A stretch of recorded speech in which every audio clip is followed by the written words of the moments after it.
my God. Now, Mikey, I know you think this is the woke pussy culture maybe taking over a little bit, but I'm going to be Oh the my first God. one to tell you I believe this is true. Maybe not the Oh part my that it's God. as harmful as sexual or physical abuse, but I'm telling you right now, yelling at your kids is abuse, and it's detrimental to them. Because I'm telling you right now, I did it to Keely really bad when she was little. My daughter Keely, that's back when I was a yeller, and I watched it in action the other night at an event when she worked with me. I did DJ'd, and we had the photo booth as well. There something happened in the middle of the night where somebody bumped the backdrop, and a good portion of the pictures were affected by it. Easily fixed with a little cropping, not a big deal. But you could see part of the stand and just the edge of the pictures. And she came up to me bawling. I mean, sobbing, like I thought somebody had just hit her or done something, like somebody groped her inappropriately. Like she was so upset, Mikey. And she's like shaking to try to tell me what's wrong, what happened. And I said, "What's wrong? What happened?" And I'm concerned. And she goes, "There was somebody bumped the thing, and the backdrop I moved. The pictures weren't perfect for all of them, and there's a little section where they messed up before I caught it, and blah blah blah blah." I'm like, and I just put my hands on her face and I said, "It's okay. It's not that big a deal. It just relax, calm down. Accidents happen." And she, like, I watched her just go from this to just go, "Oh." And she looked at me and she said, you're not mad?" I go, "I'm not happy about it, but I'm not mad at you. I'm not gonna like scream at you or go off on you." And she's like, "Oh my God, thank God you're not the old you." And then I just walked away and went back to doing the thing. And I'm telling you, Mikey, I've experienced this with Keely. For whatever reason, it didn't happen a lot with Brady. I think Brady honestly just was pretty well behaved when he was little, and I wasn't really much, didn't yell much. You know what I mean, at him. He wasn't causing trouble necessarily.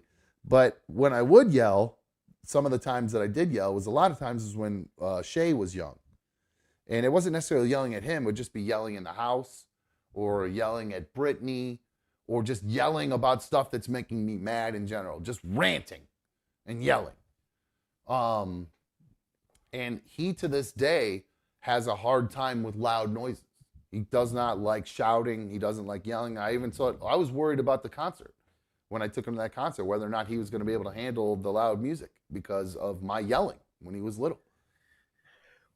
So it affects him, man. I know you think it's a woke thing, but It is a woke thing because the real world isn't quiet. The real world isn't just rainbows, and people aren't going to yell at you, and people aren't going to get mad, and you're not going to disappoint people, and people aren't going to have that reaction. If you have that reaction every time somebody yells and you just cower like a little animal, you're going to get walked on your entire life. Just get used to being a doormat, get used to being a cuck, because that's what's going to happen. Man, you're jilted right now. Oh fuck, you're pissed off. You do sound. You No, sound they like just everyone wants to think that the world is soft and rainbows and shit. It's not. Yelling is going to is as bad as sexual or physical abuse. I can tell you for sure that was that my next question. comparing that is the most offensive fucking article you could fucking mention. Really, you feel that way? Okay, now Coming that was from one. somebody that was. Right. Just sexually abused too. Um, in particular, I mean, that was. I Oh mean, my God. I got yelled at when I was a kid and it made me traumatized and I should shoot heroin. Get the fuck out of here. well, right now there are currently four categories of child maltreatment: physical abuse, sexual abuse, emotional abuse, which includes verbal abuse, and then finally neglect. Yes, there is such thing as verbal abuse, but yelling at somebody and scolding them and raising your voice is called discipline. Well, but I think you're missing my point. Like I There's wasn't. a line in the sand for sure.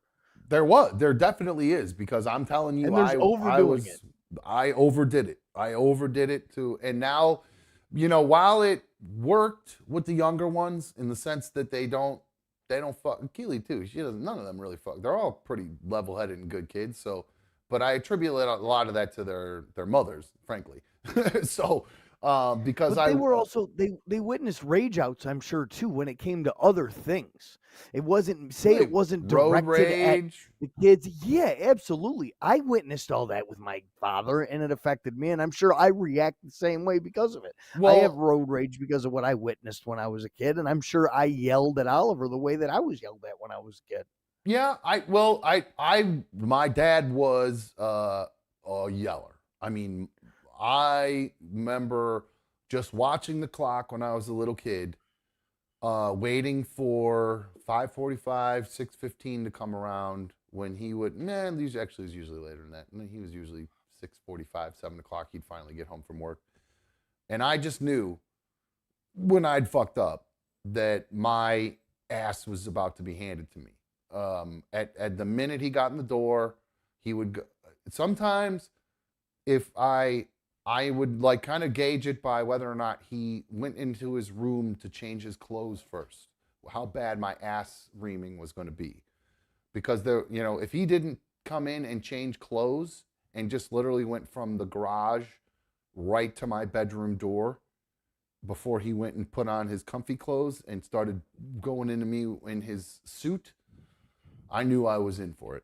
I knew I was in for the long haul. Yeah, there was levels of the game. We knew how bad we messed up by what was going to happen. I could hear the stop in the kitchen and the conversation with my mother first, and whether or not my mother could finish the conversation before I heard the footsteps coming down the hall was whether or not. And then usually it was my mother saying, but, and my father was still coming. I never got beat or nothing like that, but I tell you, the tongue lashings that I received was enough to put the fear of God in me. Dude, I mean, that's why my little sister is straight as an arrow. She straight up has said it. She goes, the way Dad used to yell at you, I didn't want anything to do with that. So I was good. I didn't do anything wrong. Because I mean, he would be over the top of me, Mikey, with his arms like pulled back like this, with his lip curl. When his lip would curl over like this, and I could see his teeth, he'd be yelling so hard because his lips would curl, and like he just was ready to, he was gonna bite my face off, and like he was taking everything he had not to kill me with his bare hands. Like that's what I was just waiting for. Finally, the day. He was never like face to face with me like that. He Oh, never got. dude. It was always from the doorway, and it was pointing and it stuff was like from that, the doorway, but you have to remember, my dad's 6'6", 275 pounds. So this is 5'9", $190. Yeah, this is a humongous Hulk. Yeah, that's a lot with a different. voice louder than mine. I'm sure you that bellowed like a Jolly Green Giant. Dude, you think I could get loud and yell? That motherfucker would just destroy me with his yell. I mean, I wouldn't even have a chance. Like to this day, he was the Golden Tones of the Golden Tiger of the Chagrin Falls Tigers. His Golden Tones were helping the basketball team for years. So that guy's got the boom in his voice, and he would let me have it, and it affected me definitely. It affected my relationship with him. It affected my relationship with my kids because it was learned behavior that I then did to my kids. So I think there's a lot of levels to it beyond just it's a woke thing. And it may have went too far with you too, but I wouldn't sit here and say that anytime I was tongue lashed or yelled at or anything like that, or even the time I was tossed down the hallway, it was never not deserved. Yeah. And it didn't have any negative effect on my life. It's a good point. I did deserve it. If anything, it taught me to be as a respectful man as I need to be, and to not be walked on. Yeah, sure, my temper gets bad sometimes. Yeah. Sometimes I yell and scream. Sometimes I throw hands full of quarters and nuts and bolts out of my window to smash you in the windshield behind me. But there's times that, that's deserved. Or I'll follow you to a parking lot and kick your windshield. But that's a me problem. That's not my dad's problem. And that's not something that, you know what I'm saying? Well, we'll come, remember, Mark, somebody write those down for the next time we have a road rage story to talk about. Curious George, you're on another dumb show. What's up, my dude? How you doing, Dumb and Mikey? Well, thank you.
Hello. Good evening. Welcome to another Dumb Show, issue number 113. Despite what the thumbnail says, we are here. We are live. Welcome to another Dumb Show. I appreciate you guys coming and hanging out with me tonight. Thank you for streaming on my tube this evening. You know, it feels so good having you guys on my tube. It feels so right. So yeah, we're good to go. All right, guys.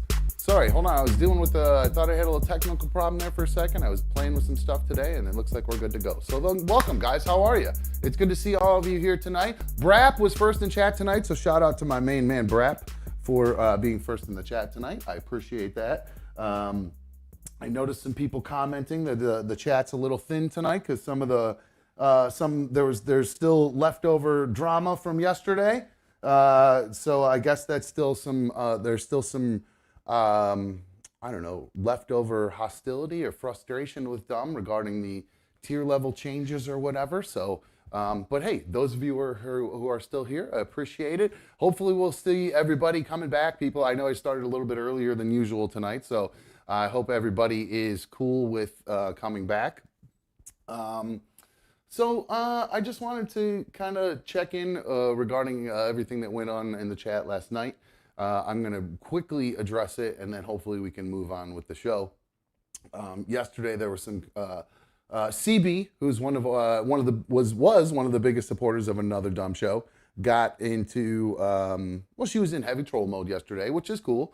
I understand it because after all, she is head of the trolls. So I made that for her because I felt bad. Well, you know, it's not that I feel bad. I feel like there's a miscommunication between her and I and Pat Wooey and some of the other listeners regarding, or viewers, or whatever we're calling them, the dummies, regarding the tier level changes. And I just wanted to make sure everybody understands that was a mathematical decision. It wasn't done to upset anybody or try to rip people off or anything like that. And if I had a way to redo the tiers and stuff without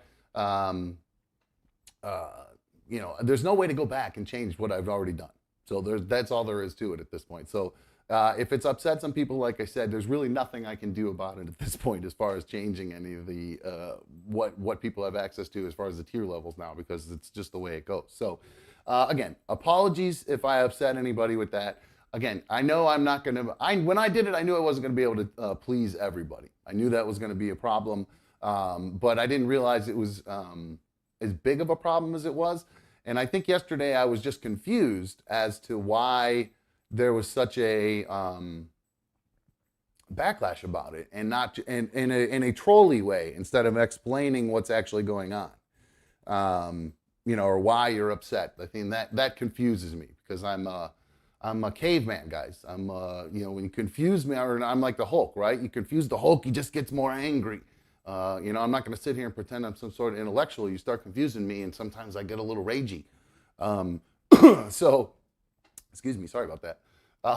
So, having said that, I hope to see everybody back. I did go ahead, and because I wanted to give CB a little bit of love and realize, you know, she is head of the trolls, and does do it from what other messages I've gotten. I've got a few other messages from people saying, CB is good people, so is Pat Wooey, and to understand that the ribbing is all in good nature, but again, I thought it was a little much, and again, I think I went hard on CB again because of the you know, the price stuff. That was why I was starting to get frustrated. But hopefully the two of them will come back around. Hopefully we'll see them, and if we lost anybody else, hopefully we'll see those guys back too. But in the meantime, guys, those of you who are here, appreciate you. And if you start trolling me, I'll just make one of these for you, and I'll just change the CB to something else. So I'm just kidding. All right, guys. I do have a couple emails here. They do involve Mikey. I don't see my main man down there tonight. I don't know what's going on. I talked to him earlier today for a second, but I didn't hear anything about being late or anything. So hopefully everything is okay with my main man. Let's see. Blue Wolverine says, Dumb and another Dumb Show. Don't sweat it. In today's world, entertainment is rarely free, and you need support to keep the show going. This isn't a sustainable hobby. That certainly is.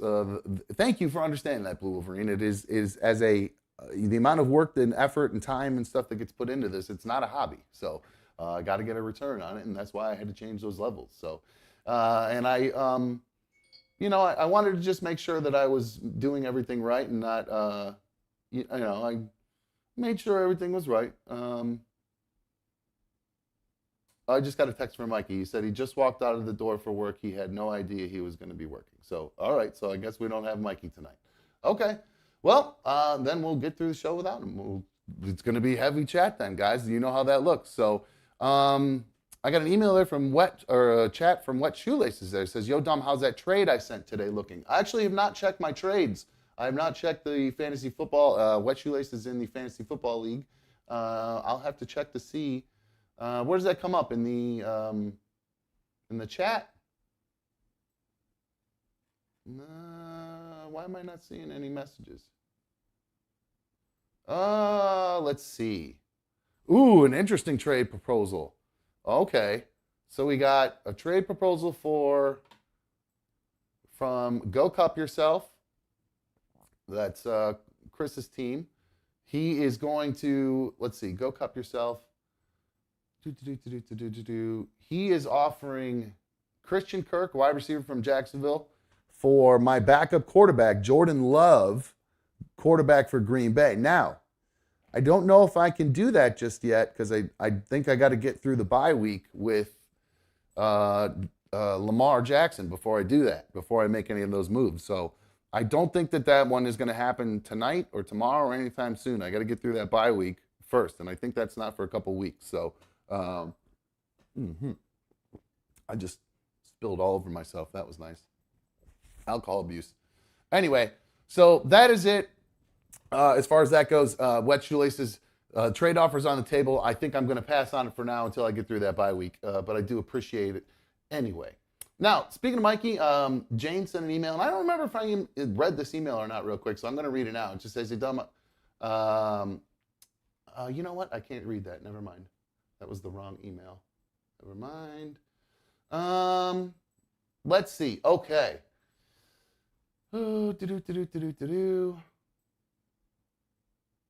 All right, so here's this one from Crooked Orchids, who is a member of, I believe she's in Team Dumb Ultimate fan, if I do recall. I believe, I just want to make sure. If I'm wrong, guys, but I'm pretty sure she is. So if I gave the wrong hookups to the wrong people, I apologize, but hey, whatever, I'm doing my best here. Crooked Orchid says, hey, I just want to say thank you both for opening up and being vulnerable. It's a lot to do, and as maybe therapeutic, it's a lot to do, and as it may be therapeutic for you to work out issues, I think it gives people a false sense of knowing you and feel like they can poke and or feel like they're able to joke as a friend. I think they like your rage outs. My personal fave are the machine gun see you next Tuesdays. One of my favorite words. I don't know why people get offended by it so much, but it's like calling you a bee, but I like it better. She says, it is hard for people to take little punches, and over time they become big punches. Like you've said before, they don't need to be watching if they don't like the new membership levels. I'm just happy you're recognizing it's upsetting you and speaking your truth instead of just blocking people. There you go. That's how I do it. I'm trying not to, just go ahead and block or mute everyone, blah, blah, blah, blah, blah, blah, blah. So I'm trying to go through all that and just talking out with you guys. And some people didn't like it. Josh is saying, how do you upgrade to the $2.99 level tier? I've been trying and I can't figure it out. I keep going to the membership and it doesn't show any tiers. Now, I don't know why, if you're doing that on iOS, that might be what it is. I'm not sure what the cause of that is if it's not. So you might want to check out how to do it on your Safari browser, either on your desktop or somewhere on your iPhone. For some reason, the join thing is weird on iPhones, and I'm assuming that's the problem because I'm not really seeing that. When you hit that join button, it should just pop right up, and you just hit the button and you change the tiers, and that's it. So Crooked Orchid sent a picture too, by the way. I forgot to mention that. She sent a picture of her new dog, or new cat, Chucky. So here is Chucky. What? Well, where's that? Where's Chucky? Where'd Chucky go? There's Chucky. Hi, Chucky. There he is. There's the new pup, or new kitten. Why do I keep calling the cat a pup? It's a new kitten that Crooked Orchid's just got, and because Mikey had just gotten a new kitten that he's trying to nurse back to health, so Crooked Orchid sent over a picture of her cat. So Appreciate you. I hope I'm going to add that to the picture reel. I didn't notice the picture down there when I first read that email, but I got an email from Amy who says, "Hey, Dumb, speaking of pictures, here's my personal favorite fun dumb photo I took at the last holiday hangover for your break to use for your break montage. You mentioned on the show being proud of your personal growth, and I think about how far you've come all the time, and it makes me so happy." Which sounds weird because I'm an OG Dumb fan since the beginning. "You're doing an excellent job, and I'm so glad to have you back on the, quote, air." And that's from Amy. And she says, "P.S. I can't wait to spend that fantasy football money Brad H. will be bringing home." Yes, her boyfriend Brad is leading in the fantasy football league, so good for her. Win that money. You're the one who talked him into it, so you should probably get a share of that. So it looks like Mikey. I do have to say, the speculation would run rampant. I would think if the head troll were here, I do believe that speculation would be running rampant right now on whether or not Mikey's actually gone to work. It is odd because considering the ankle issue that we've been dealing with for the past couple days, and then having been off work, and then suddenly getting called into work with the bad ankle. So I would argue that some people might find that to be a little bit suspect. So who knows? Maybe he's actually having some mac and cheese, or he's, who knows what he's up to. No, hopefully he's just working and he's just and I'm just busting his balls. Now I do have some beef. So speaking of busting balls, I have a problem. Yesterday I teased that there's a story that people are going to say that after something Mikey and I talked about, we're going to be deemed racist because I guess we're technically in the media, and that's when we started talking about old Meatball. Do you guys remember Meatball? Here she is. This is Meatball. We've talked about her before. She is an influencer, Instagram, YouTube, whatever, influencer who has she got arrested for looting in Philadelphia after the overturned police shooting case. Well, I guess they're recharging the guy or whatever. But anyway, he's found guilty. They started looting. There was a peaceful protest, and then she's now been charged with inciting a riot because she was outside of a liquor store yelling, "Everybody got to eat. Everybody got to eat." We got the video of it. You guys have seen it already, probably, so I'm not going to play it again because it's annoying anyway. But it turns out that her lawyer, let's see, Jessica Mann, this is one of the lawyers representing Dijah Blackwell, also known as Meatloaf. She released an open letter to, what? Darn it. She released an open letter to the media to combat all of the backlash about old Meatloaf, or Meatball. Here's what she says. This is for media release, an open letter to the media. I write this open letter with a profound sense of outrage and frustration over the unjust portrayal of my client, Dijah Blackwell, however you say it. It sickens me to witness the media's complicity in what can only be described as an all-out assault on black and brown people as their character and actions are mercilessly vilified. We cannot afford to disregard this insidious injustice. Dijah Blackwell, a vibrant and charismatic 21-year-old African-American female who was catapulted into the limelight through her incredible talent for creating hilarious and captivating content on social media. With her infectious energy and boundless creativity, Dijah has captured the hearts of thousands, leaving a trail of laughter and joy in her wake. Okay, now I said I'm not going to play that video, but I have to actually play that now that I've read that out loud. And let's see, Meatball. Here she is. Here is Meatball. So this is the creative, captivating content. So creative that she put together here for her viewers.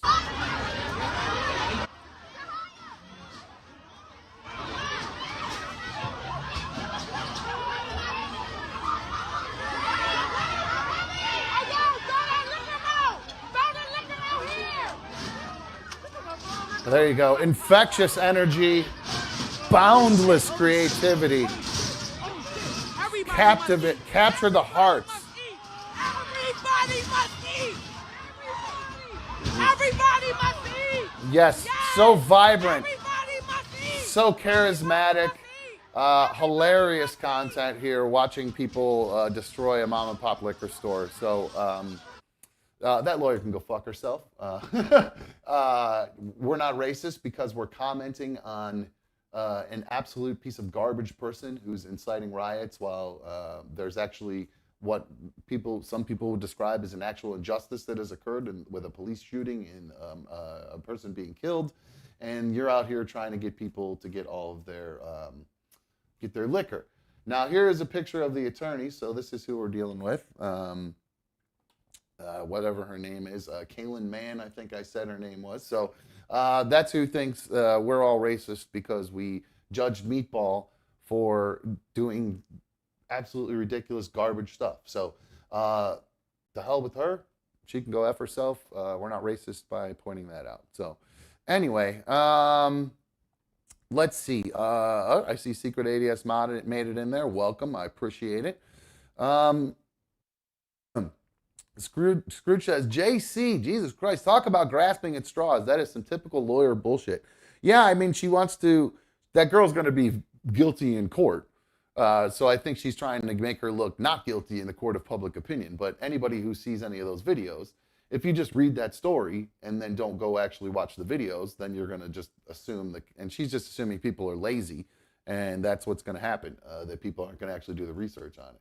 I would like to welcome Josh to the Super League of Dummies. He's now a member of the Super League of Dummies. That's the second tier level that gives you guys access to the after shows that we do here from time to time, and pretty frequently we'll be doing now that we have the second tier level open. So thank you very much, Josh. Welcome, and I appreciate you so much, my dude. So what else do I got here to talk about, guys? Speaking of YouTube and all the YouTube stuff that goes on, there is a YouTuber out there. His name is Tanner Cook. He's 21 years old. He runs a thing called the Classified Goons channel. So good for him. He's got a great channel. He's known for doing videos where he's got a bunch of subscribers, like 56,000 subscribers. He features pranks like pretending to vomit on Uber drivers, following unsuspecting customers through department stores, and just things like that, which has led him to a pretty crazy incident. And I actually have the video of the incident of one of the times that he actually decided to start following somebody around. Well, it wasn't a store, it was in a mall. Let me find this video here. Give me a second. It was hiding in here. Here it is. Here is this video. It's this YouTuber. What is his name again? I just closed it up. Tanner Cook. He's approaching a man named Alan Coley, a 31-year-old DoorDash delivery driver at a shopping center in Washington, Virginia. And this took place, I believe, last year. But here is what happened in the incident. Oh, hold on. I should probably cut to it first. That would help. Huh? What? So that's the YouTuber on the right. The guy on the left is the DoorDasher picking up somebody's food, it looks like, because he's got the bag in his hand. So I'm assuming he's getting ready to throw that into a bag. Oh, wow. Real quick before we keep going with that, shout out to Crooked Orchid. She just gifted 5 another Dumb Show memberships. Got Your 6, AAR, Jeff Jr., Dibs, and Pat Wooey were all gifted another Dumb Show membership. So I don't know if that's the first or second tier. It's going to make a big difference to Pat Wooey, whether it's first or second, because he says gifting the first ones don't matter. Not willing to pay that extra buck for the second one. So doesn't even want to save money to be able to have access to the second tier. So anyway, no, thank you, Crooked Orchids. Much love to you. I really appreciate you. Thank you. One of the biggest supporters of Another Dumb Show. And those of you who don't have your gifts enabled, I want to remind you, this is the perfect time to make sure you have your gifts enabled. And if you're watching Another Dumb Show live, and I don't probably say this enough, if you're watching the show and you wonder why you can't participate in the chat, it's because you have to be subscribed to the channel. So once you subscribe to the channel, that gives you access to the chat. And about 10 minutes later, you are able to start talking and be with the league in there. So go ahead and do that.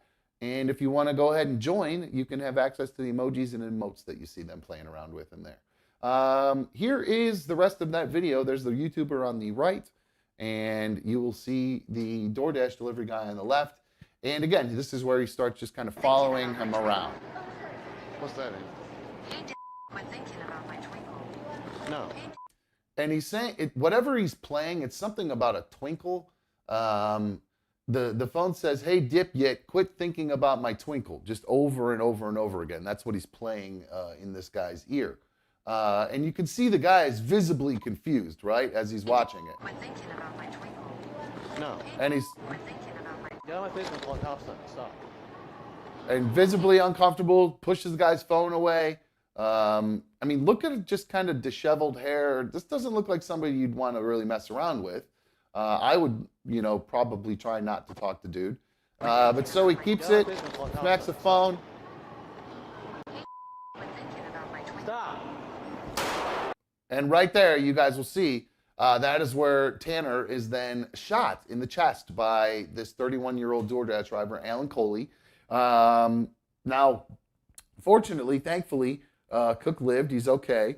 That's the good news about it. It did end up going, now it did cause a mass panic. Everybody ran, going the other way. It was caused, people thought it was a mass shooting, so everything just went crazy in there at that point. But it did end up going to court, and he was facing, I believe he was facing murder charges, but they found him not guilty of aggravated malicious wounding, saying that he was acting in self-defense. Judge agreed with it, and the jury agreed with it.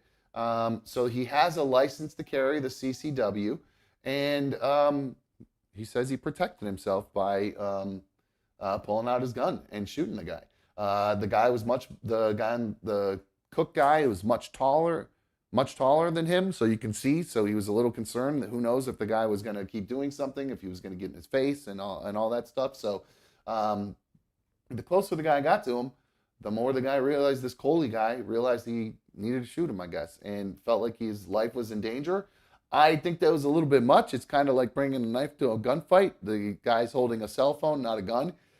So I find it a little bit strange that the judge and everybody agreed that he shouldn't face some sort of attempted murder charge. I find it a little bit nuts.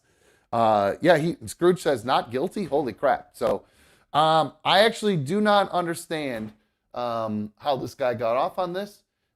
They gave him lesser firearms charges. Let's see. They were split on 2 lesser firearms charges, acquitting him on the charge of malicious discharge, but convicting him of shooting in an occupied dwelling, which he could get up to 10 years for that. So he is not off the hook completely, but he's not basically getting in trouble for shooting the guy. So let's see. Where did this take place at? I believe this happened in D.C. Yeah, this was in Washington, Virginia, was the city, or the city and state that they were in. So CYX says, I'm surprised he was found not guilty. I agree. Vanilla Charlie says that incident was crazy. The shooter was being harassed, but I don't know if it warranted pulling out a gun. Maybe he had some sort of mental illness. I kind of feel the same way. I don't know if it's just because of his disheveled look, but I mean, he looks like a crazy person. He just does. There's something about his face. There's just something about this way this guy looks. I don't know. He's just got that. Here's a picture of him of his mugshot. You tell me if this is somebody that you would approach for really any reason. I mean, no offense if you look like this dude, but I just feel like if you're sporting the mustache, not really a mustache, just the bottom half beard and a little bit of scruff mustache, that's a bad look. You might be somebody to stay away from. So I don't know what the deal is with that, what they're going to happen with the other gun charges, whether or not he's going to have to do any time for that. We'll see if there comes around with an update for it. But as of now, it's looking like he's not in as much trouble as we thought he was going to be in. Well, it's funny. The timing is perfect. The timing right now is perfect because I have an incel calling right now. And so the timing is perfect for the story that I'm actually getting ready to talk about right now.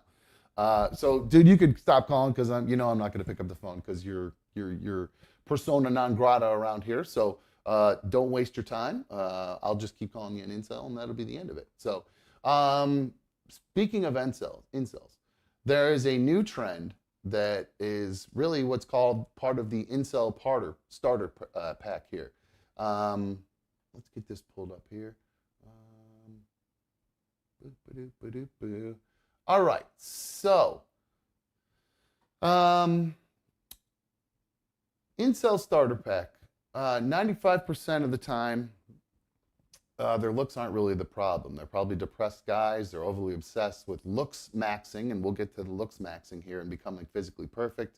They have an extremely negative view of women, and they judge all women on the actions of the vocal minority online. They complain about girls not liking them, but doesn't find anyone who is perfect attractive. They're emotionless. They have a glassy expression that scares people in a general way. And they are extremely rude to women who they don't find attractive. So there's your incel starter pack. And the reason I bring that up is because of the looks maxing part that I mentioned in there. There's a new trend going on right now.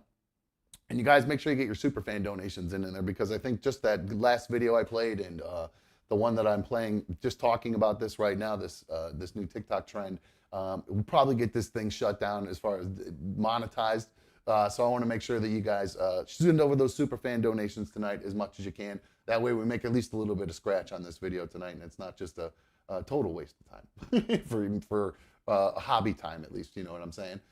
So having said that, there is a new trend right now called bone smashing. I don't know if you guys are familiar with this, but this is the act of taking, I believe I got a video of it here. Let me see if I have this video. I might have gotten rid of it by accident.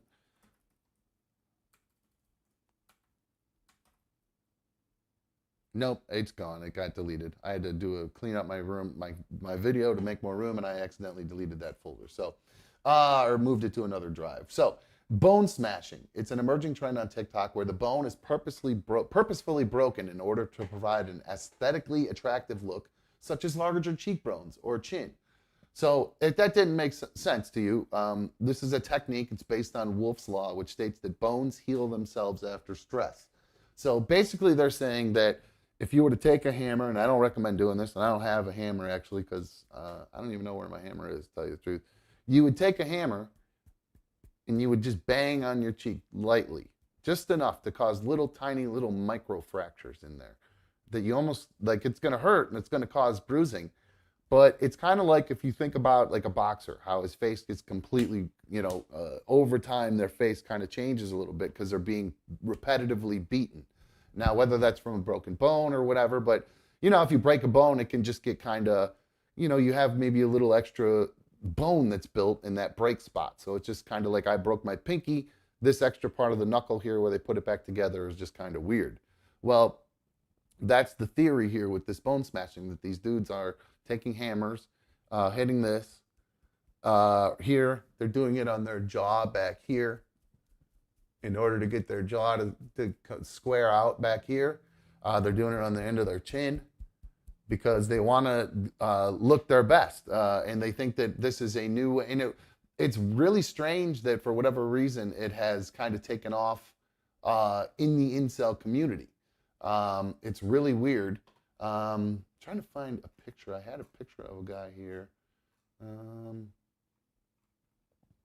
Oh, you know what? It got pulled down. The picture that I was going to show, they actually pulled it down. So again, we're not endorsing this. This is very dangerous behavior. Obviously, you shouldn't do it. So that'll tell you right there. The video I was getting ready to go look at, and the pictures I had, they yanked them. They yanked them down. I had this story sitting in my pocket here for a couple days, a couple of weeks even, I think, really. And I was just waiting for our resident inseller to call. What's today? Oh, it's Wednesday. Mom's at the bowling alley. That makes sense. Okay. So I figured once that happened, I'd go back into the story. So here it is. So if you want to look like a Chad, you can either go down the gym bro path, right? Or you can try this, and I don't recommend this. You shouldn't do it, is the bone smashing. Damn, I'm so bummed that picture's gone. That'd be another one. Yeah, so, oh God, yeah, here's the one I was here's, and again, I don't encourage anybody doing this. Another thing people are doing other than just like using a hammer is there's a guy who he uses one of those massage guns and he just beats the hell out of his chin, or whatever. So this is in an effort, and I don't understand, I guess I don't understand incelery enough, because What is the point if you don't into women to make yourself look better? If you just have if you just have a problem with them, it's very confusing to me. I don't really understand it, to tell you the truth. Lookism. It's defined as prejudice or discrimination towards a person's physical appearance. So, look smashers and bone smashers believe that looks are everything when it comes to finding a partner. Is that how incels work? They believe that you have to. Okay, well, there's all right, different levels to it. My bad. Okay, there's different levels to looks maxing. Soft maxing, that's a non-invasive and includes things like a healthy diet, using supplements, and going to the gym and showering. So, being a normal person, right? Next step up, that's hard looks maxing.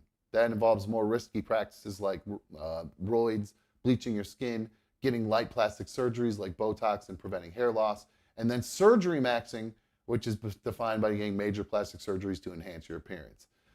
So bone smashing, obviously, that falls into the hard looks maxing category, and obviously very controversial. So it looks like this started going back to like in a forum, started like 2018, this was going on.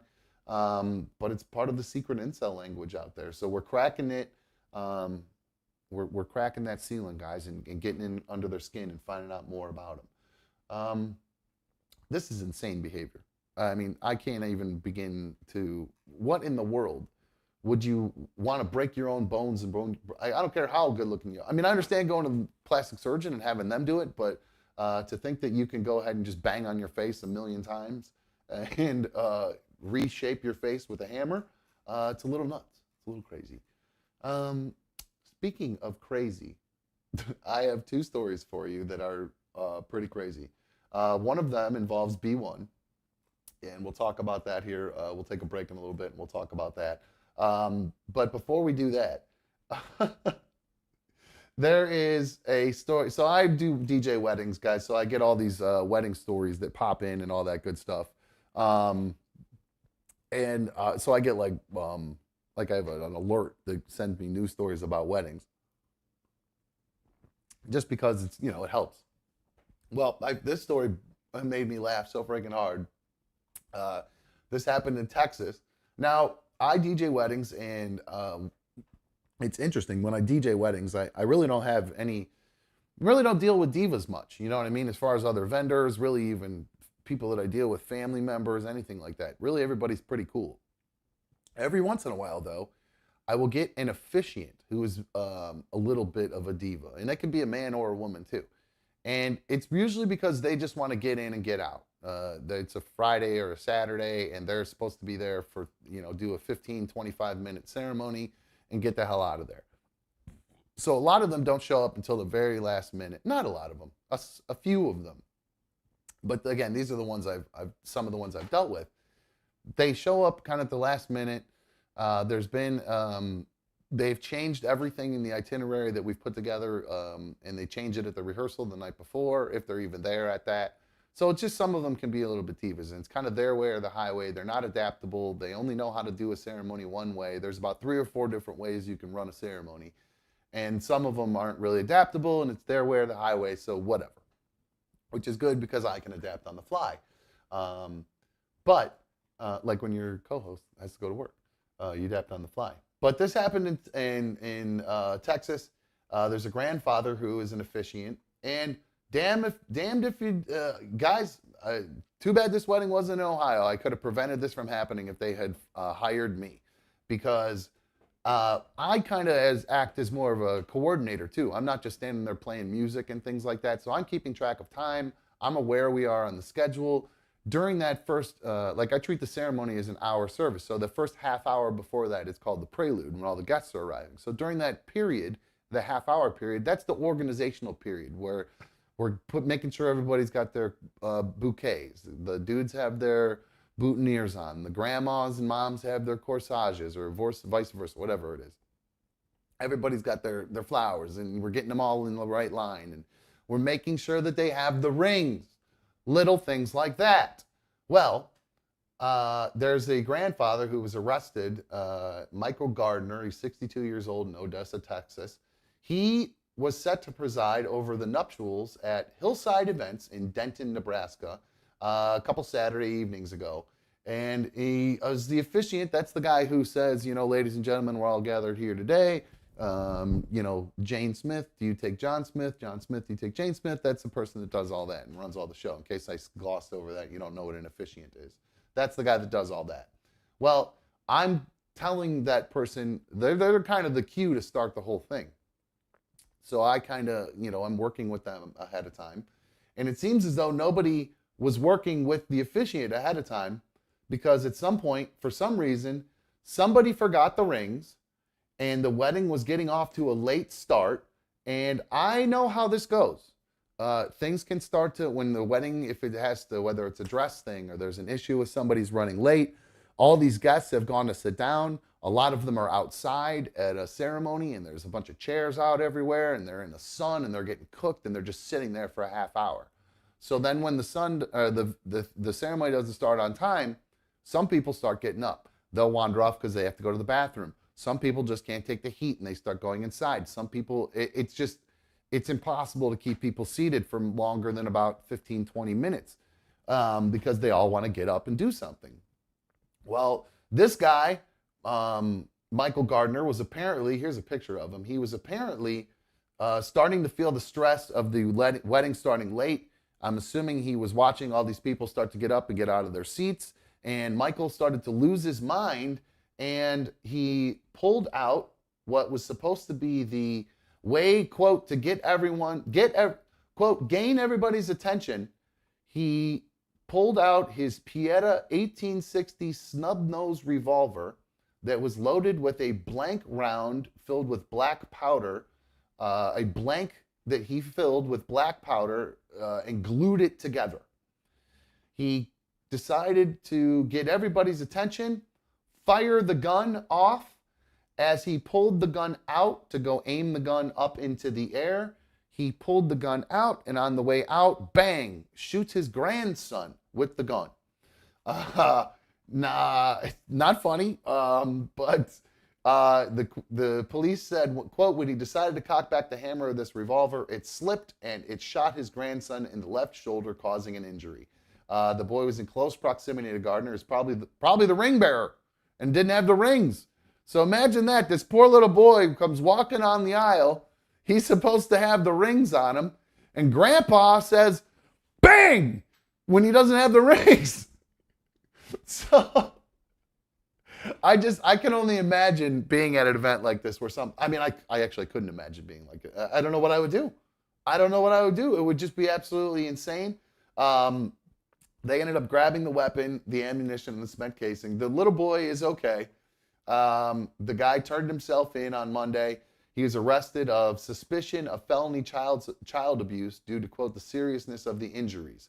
Now, okay, so the kid's okay, but he did end up with serious injuries. So we'll see what the quote they're saying. The police are saying what the county attorney decides to charge him with is up to him. So the crime does fit the statute of child abuse, though. So, quote, he said, it's just kind of neglectful to take a gun out that has blanks and fire it amongst people, Hugin said. Playing with firearms, no matter what, even if they're blanks, bad things can certainly happen.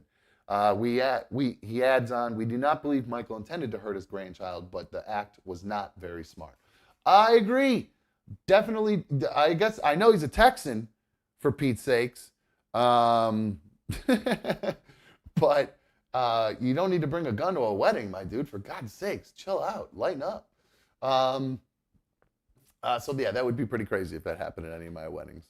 Let's see. I'm checking in here at the chat with you guys before we take a quick little break. What we'll have to do is get our delis out. Second hour is always happy hour here on Another Dumb Show. Get your lavender out. If you've not already taken a second to hit that thumbs up on tonight's video, what in the F is wrong with you? No, just take a second to hit the thumbs up for me tonight. I would greatly appreciate it. I am noticing here some of the chat here. Vanilla Charlie said, I looked into having you DJ my wedding, but for whatever reason, we got someone else. I think you might have been booked that day. Well, I appreciate it. Thank you for your consideration. Marty says, if I ever get married, Dumb is the only DJ I'd ever have. I appreciate that. All you got to do is go to clevelandreception.com and you'll get one of the best DJs in town. just not a guy that just stands in the corner drinking beers. I'm actually out there running your event for you. So you guys can do all that stuff and not have to worry about it. You can just hang out with your friends and your family and drink and just chill, go on cruise control. And I'm like your handler that night, like your little celebrity handler. Not me, you're the celebrities. And I'm your handler, and I tell you where to go and when you need to be there and all that stuff. You don't have to keep track of schedules or any of that kind of stuff. So, all right. I did tell you guys I do have a crazy story that does involve B1. We will get to that after the break, but before we do that, I have a phone call from my main man here. Frank, F1, what's up, dude? Are the phones working okay? How are you? That seems pretty good, man. How's it going, Don? I'm doing well. What's going on? What can I do for you, my friend? Actually, I can hear myself talking. Did I fix that, or is it still doing it? No, I can't. Yeah, no, I can't. No, I can't. Perfect. What's going on, my dude? I said I could hear myself. Not much, man. I got rid of my old fucking lady tonight, and I just was gonna say, because when I listen to the beginning of the show every night, this is what I'm gonna tell the next chick. I hope you're enjoying my tube. And thanks for joining me on my tube. There you go. So, all right, man. Well, I'm sad to hear. Sad news. Are you happy about this news? You said you got rid of her. It was kind of mutual. So, I mean, you're obviously always sad after What was the mutual cause? What would you? Is it the evening drinking after work, or what's the deal? No. I don't know. However many months back, she started working midnights, and it just all went downhill from there. You know. Two ships passing in the night. Couldn't make it work. I understand. Makes sense to me. Yeah. So, and on top of that, dude, I've dated a bunch of women and long-term relationships, and I don't know, man. It's something different. Black women, or this black woman anyway, it was just different. I mean. Okay, are you white or black? Are you a white dude or a black dude or whatever? What are you? I'm a white dude. You're a white dude. I'm a white dude. You were dating a black woman. Yes. Yeah. Oh, interesting. Okay, so and what's different about? The whole relationship was. I don't even know that I could point it out. You know what I mean?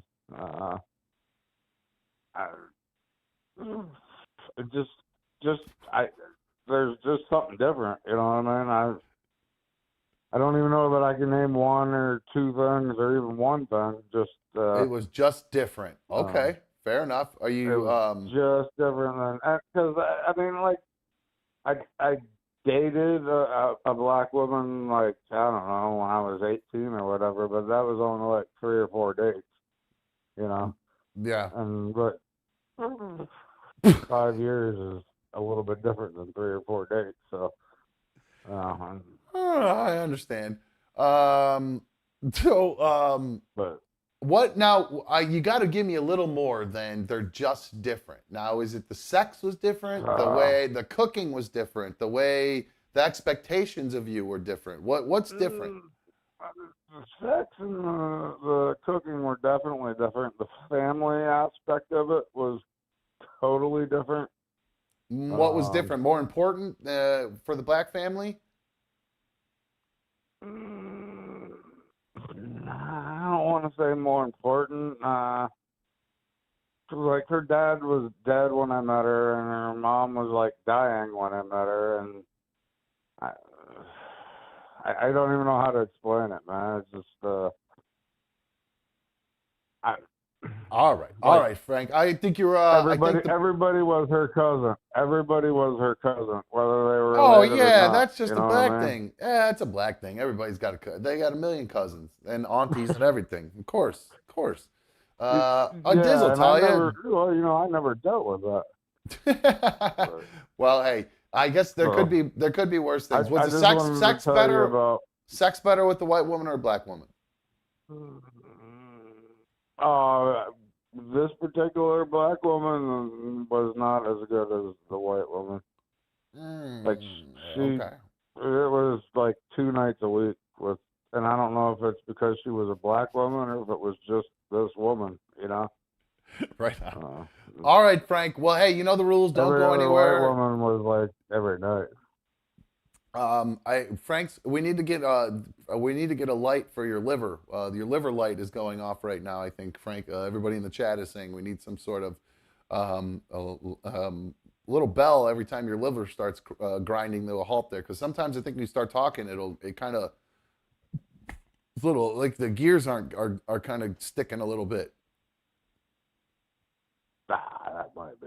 I don't really give a shit what anybody else says. No, that's okay. I'm just glad you're calling. Whenever I'm watching, I don't see the chat, so I don't. When you say you're the chat, I don't know what you're talking about. I don't. I'm reading the people in the chat, some of their responses to you, and they're worried about your liver. They're worried that the drinking's getting out of hand. That's what they're saying in there. You know you know how the chat is. They're just been out worried. of hand for 15 years. Well, hopefully you'll get it. Worrying is long past. Well, I hope regardless of worry, maybe you just haven't had the right people worrying about you. In the league, they're great warriors, so they'll take care of you, man. All right, Frank, stay home. You know the drill. Don't get into trouble. You're not going anywhere. Not going to look for new ladies tonight, are you?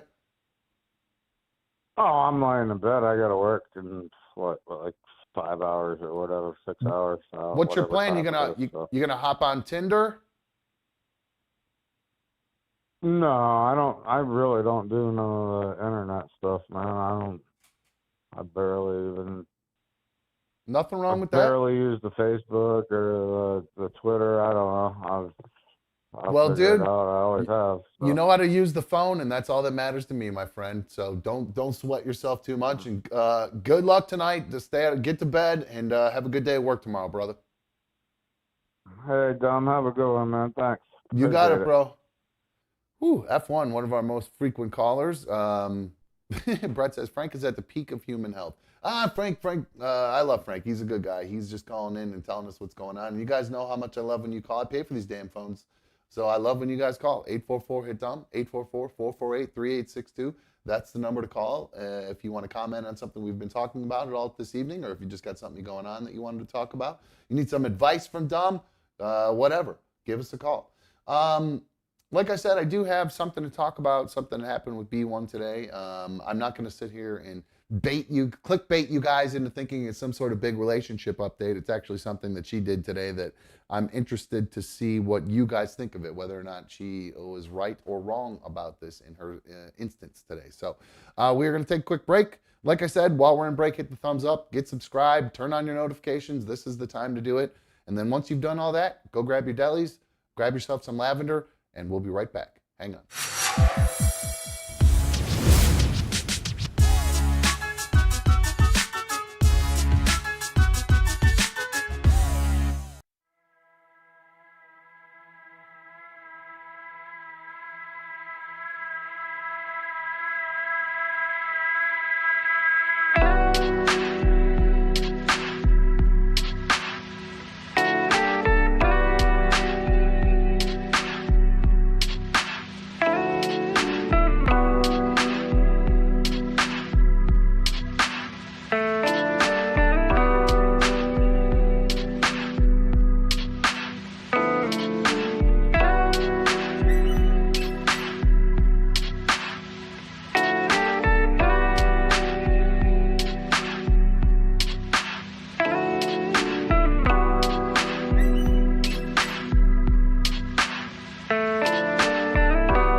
Whoa, there we go. Welcome back to another dumb show. I am another dumb show host. Thank you for joining me on issue number 113. Shit, I was supposed to change the thumbnail during the break. Sorry, forgot to do that. My bad. I'm gonna get yelled at by Airy Sweet. He's usually out ahead of that there. So, crap.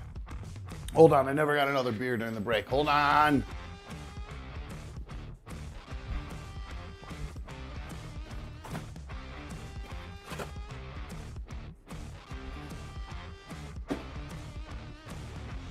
Okay. Okay, now we can proceed. Whoops, that goes back there. All right. Angelina said during the chat, there was a lot of talking in the chat during the break. I noticed Angelina said in there that she just wants her friends back. I want your friends back too. I feel bad that they bounced. I just sent them a little message in Discord. Want everybody to come back. So I promise I'll play nice. Hopefully we can all get along, and then we'll get along. We won't have any drama. Oh, gross! Bug in my beer, nasty. Anyway, man, that's gross. Anyway, welcome back to issue number 113. Appreciate you guys streaming on my tube tonight. You guys were also talking about the pictures in there during the break. And shout out to Vanilla Charlie, keeping the positive vibes regarding the break music. Dude hates it. Managed to say nothing bad about it this break. So hey, big up to you, my dude. I appreciate that. That's some good stuff. I appreciate it. Now, one other thing I noticed in the chat. Oh yeah, the questions.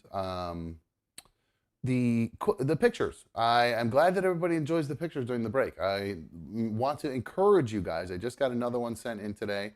I added it. It's me and Charlie. I think I showed it. Did I show it? I don't know. It was a picture of me and my old pal Charlie when we were at the Holiday Hangover. Here's that picture. Man, I love that hoodie. It's such a cozy hoodie. I don't know. I think that was one of the last trips I went on before I got canned. I'm pretty sure. Let's see. That was probably obviously around the holidays, and I think February right after that's when I got the boot. So, but damn, hair was on point that night for sure, huh? Looking good. Anyway, so that got put into the rotation. So I want to encourage you guys, if you have pictures of stuff of me and the that you took with the old show, stuff like that, screenshots you do, whatever you think, whatever you guys want to send pictures of yourself. If you're a league member and you want to send a picture of yourself, do that, and I'll try to incorporate you guys into the break montage. And you just email me at anotherdumbshow@gmail.com. And of course, if you have any questions or comments or anything like that about anything we're talking about, you can always email those if you don't feel like leaving them on the channel dashboard. Not the channel dashboard, the comment dashboard. That's what I'm going to, is my channel dashboard. So, Mikey, those of you who are, if you just got here during the break, or if you weren't paying attention earlier on, you don't know what's going on. Mikey is out this evening. He had a suspicious work call right before the show started tonight. And even though he's got the bad ankle and he's been out of work for 2 days, got called into work tonight. But he did say he's been on call for like most of like upstate New York, I think, all the way up to like up to the Adirondack Mountains. So whatever, I guess he's stuck there for a while. So no Mikey tonight, I don't think. I do have a prolific YouTube commenter. His name is Aaron. He says, I'm just firing off comments. He sends tons of comments a lot. Sometimes it's about stuff we talk about. This one, he's one of the ones where he's just rifling off some comments, and I'm assuming he just wants my opinion on it. So, I'm just firing off comments. The Riddler in The Batman, the newer one with Robert Pattinson, in a movie I did not want to watch, surprised me. I'm so glad I watched that movie. My cousin said he turned it off after 3 minutes. I told him, dude, you have to watch that movie. When it kicks in, it really kicks in. It starts off really slow, but it's a big-time detective movie. I love that movie. I got to disagree with Aaron on this one. The Batman movie with Robert Pattinson was not my favorite Batman movie. I don't even remember the person playing the Riddler now. Oh, yeah, that was a weird Riddler. I got to disagree with this whole thing. I know they were trying to do a totally different look and everything, but yeah, I got to tell you. And There were some decent fight scenes, but it was just so emo the rest of the time, and it was just all the Nirvana in it because I'm not a big Nirvana guy, and it just was. I just didn't feel that movie. I wanted to, I just didn't. He did a decent job as Batman. Not a bad Batman. Kind of a boring Bruce Wayne. Not a bad Batman. The story was okay, I guess, but it started going to. I mean, there was a good twist in it, I guess. Now that I think about it, so maybe not the worst movie. I just don't remember much of it. I really don't. Let's see. Diz says, we bring the fire. If it goes down, it could go out. We go hard and reap the rewards. Tyler says, thanks for including my wife and I in the pics. We're repping the ADS merch. You are welcome, Tyler. Thank you for buying it. Crooked said she loves seeing Charlie and I together in the picture. She wants to know, will there be merch, and can I buy or a patch or a sticker? Yeah, there will be. I have a couple different t-shirt designs that I'm working on. I just can't really decide on one. I've been considering posting a couple pictures to let you guys vote on the ones you would prefer, to kind of get a little bit of feedback on what somebody might be interested in. So yeah, that's the plan for that. So, let's see. So I did mention that I have a B1 update. Not probably the update you guys are looking for, but as she did come over today. She came over after she went to the Verizon store. She got a new one of those watches that you can get to sync up with your phone, and I have to admit, I'm actually pretty jealous. It looks pretty cool. I didn't think I would ever want one of those until I saw her have one, and now I have FOMO. You guys know my FOMO. I feel like I'm missing out on what looks like a pretty cool little device to have one of those little watches that connect to your phone and you get the text messages on and all that stuff. That's pretty cool. So she went to Verizon. She got one of those cool watches. She came over here, and she was setting it up, and we were hanging out. And she was telling me about her experience at the store. And she says to me, she goes, so yeah, I'm sitting there, and while I'm working with this girl who's running it, and the girl that runs it is kind of like one of these sports chicks who talks like this. She's kind of a sports chick, She's just one of those chicks. And then I guess so she was, getting rung up by this girl, and then the girl goes, and I guess this old guy walks in. This really really old guy, and he walks in, and he says something along the lines, I guess the interaction starts with the girl kind of stopping helping B1 and saying to the guy, yes, you owe me $8. And I guess the guy starts yelling at the woman saying, oh, I can't believe I have to pay $8 for this. I shouldn't have to pay any money for this. I got a new phone. Something was wrong with the new one. I got a new one. And the girl's like, look, sir, this is just the way it works. This is just how it works. And I guess the guy just started going on and berating this woman working in the store. And I guess B1 decided to come to the defense of the girl working at the store and started yelling at the old guy saying, hey, you don't have to treat her like that. You don't have to be a jerk in the way you're talking to her. She's just trying to do her job. And I was like, what? I looked at her, I was like, you really said that? She goes, yeah, I said it out loud right to him. And then I was like, okay, that's crazy. And then the girl behind the counter starts saying, yeah, I even hooked you up with you didn't have to pay for your taxes too. I even deducted that. I took the taxes and the fees off, so all you have to pay is this $8 like restock fee or some shit. I don't know what the fee was for. And then she goes, B1 then interjects and goes, and you got a hookup? And you're still giving her a hard time? What's the matter with you? And then the guy starts, like he's grumbling a bunch of stuff. And then I guess he goes, and I guess that's just what's the difference between mine and your generations. And then apparently B1 then looked at the guy and goes, yeah, well, I guess your generation's just a bunch of crybabies then. And the guy, apparently that shut him right up. He zipped his lip and went and sat down on the little chairs or whatever at the Verizon, and that was the last that she heard of the guy the rest of the time. So I don't know, what do you guys think? Was she in the right for doing that? Was she wrong for doing that? I don't think she should have said a damn thing. people are so fucking crazy anymore. You never know what's going to happen with any of these whack jobs out there. Like last night, Mikey talking about he throws nuts and bolts out the window at people in road rage and stuff. So I got to be careful. I don't want to get my window blown out by some crazy person throwing nuts and bolts out the window.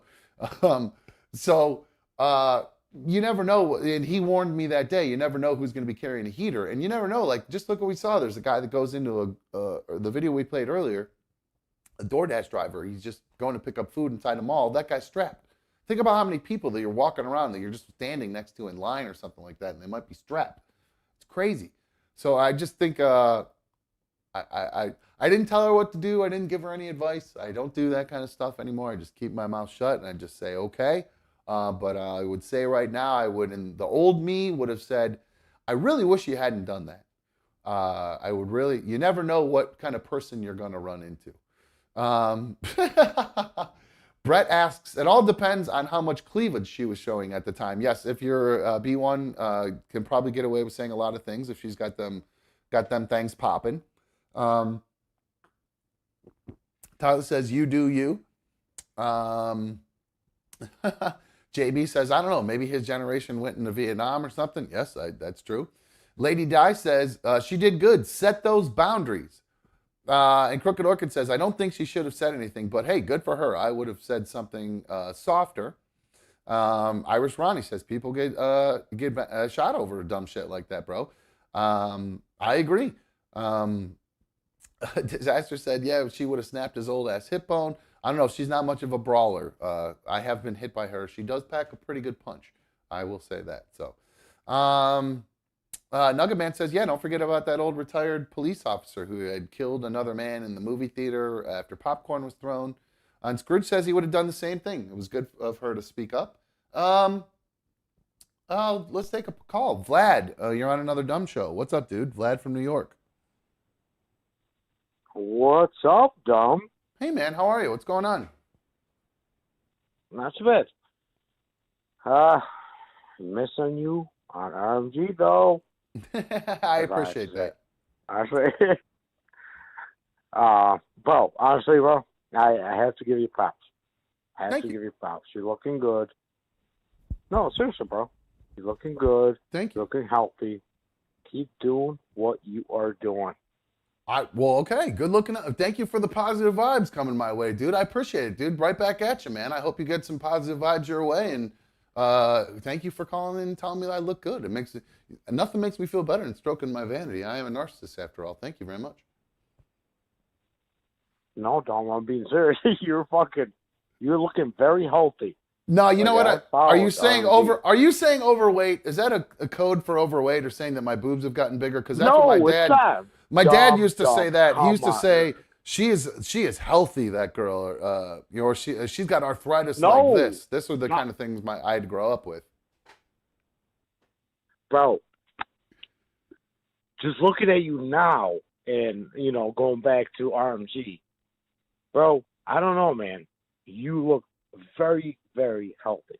Well, I appreciate that. I just got aside, bro. I just got my hair cut, got the tip of my beard faded all into my hair and everything. So I think that's I owe it to my barber. I can't take all the credit for it. I owe it to my barber and my mom for my good looks. Your barber's just a little part of it, but you're doing the biggest part. Right on. Seriously, bro. I'm being from the bottom of my heart. Well, you're looking good, brother. Right on. Well, thank you. Not I appreciate it. Send in a picture. Send in a picture that we can put of yourself that we can get in on your throw it in the break montage, my dude. All right. Email me anotherdumbshow@gmail.com. For sure, Dom.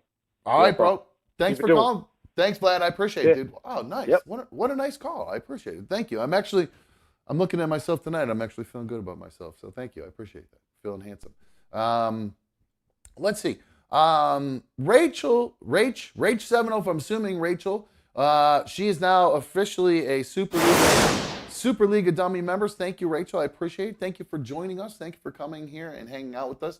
You now have access to the all the after shows. So I hope you enjoy them. We'll be doing those definitely. Let's see, what's today? Wednesday.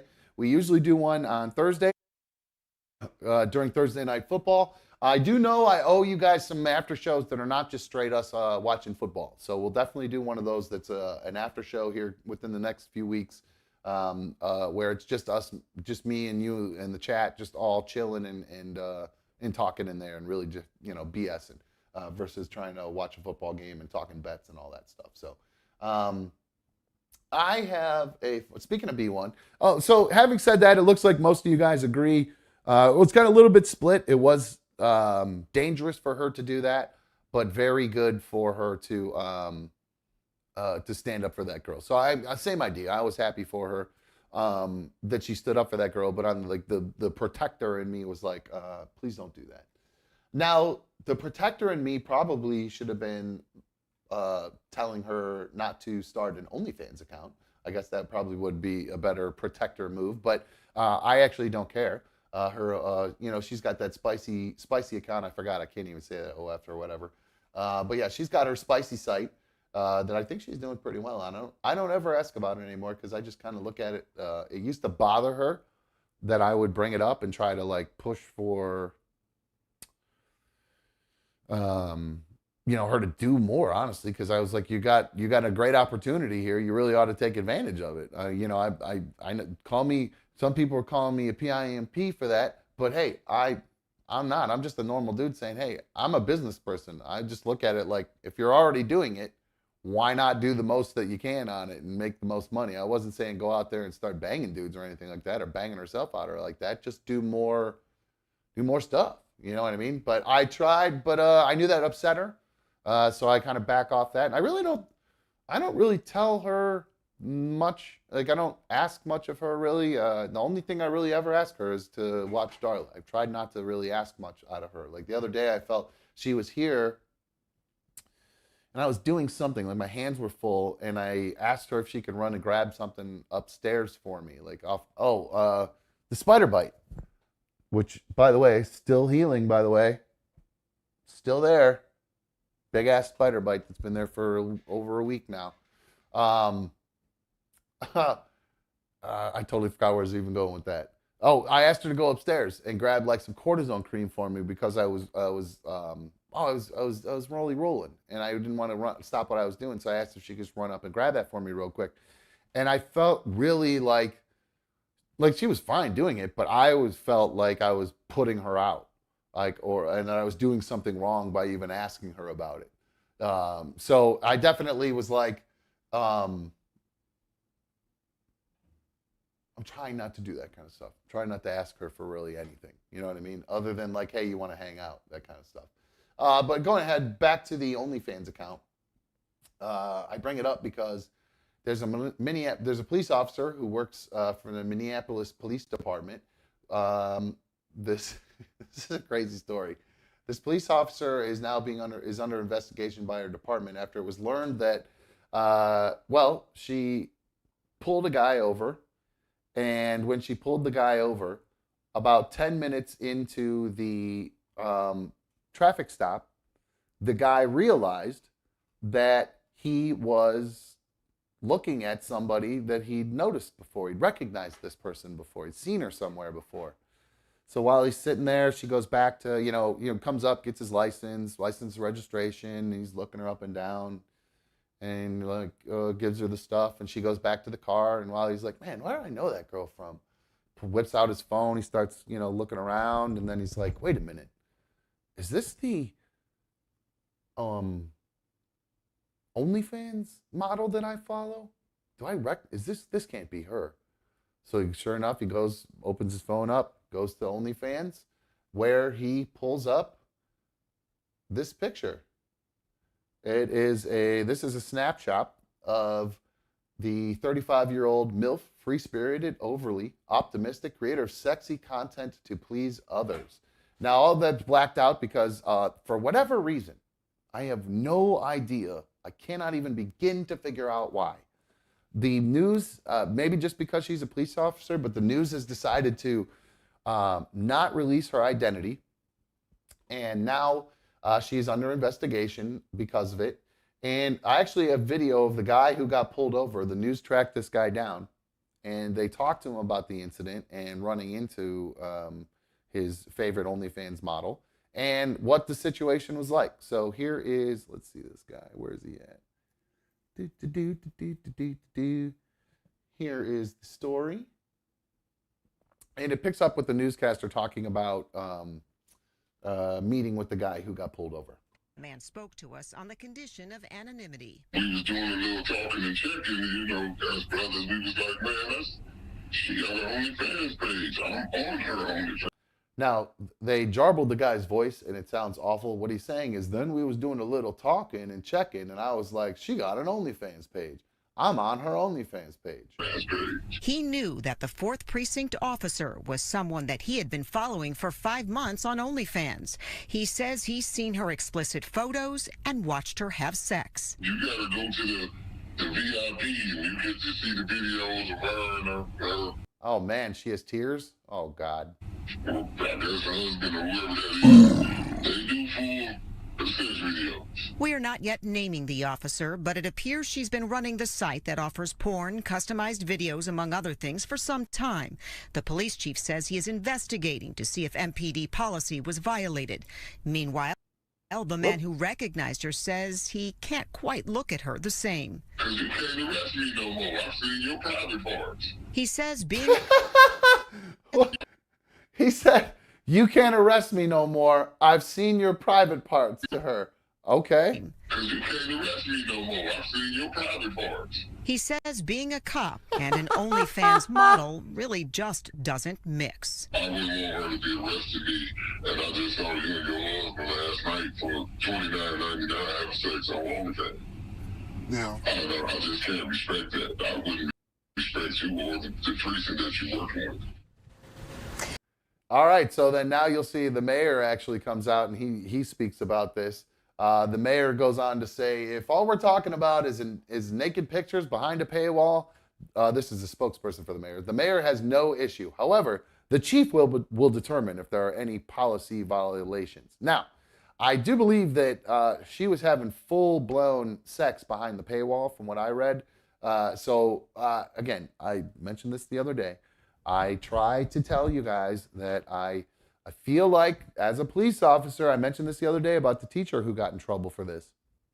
I feel like you're supposed to be holding yourself to a higher standard when you have these jobs. So I have to say, I feel like that this person should probably end up losing her job for doing this. And I'm the kind of person who loves people who do OnlyFans. I love women who love to show their body for money. God love you. I mean, I think that's more power to you.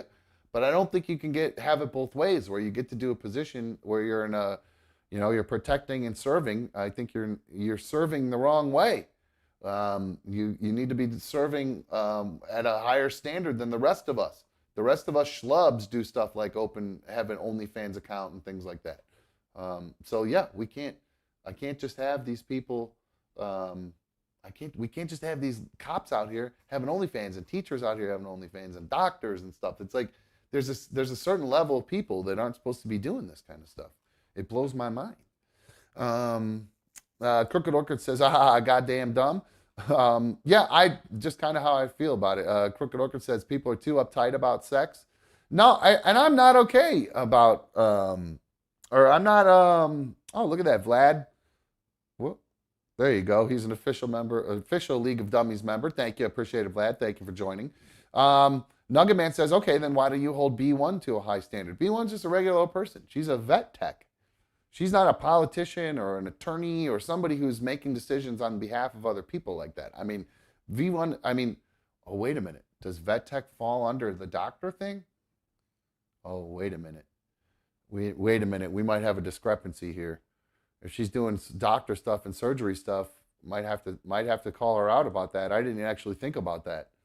All right, I'm gonna have to circle back on that one. That was a good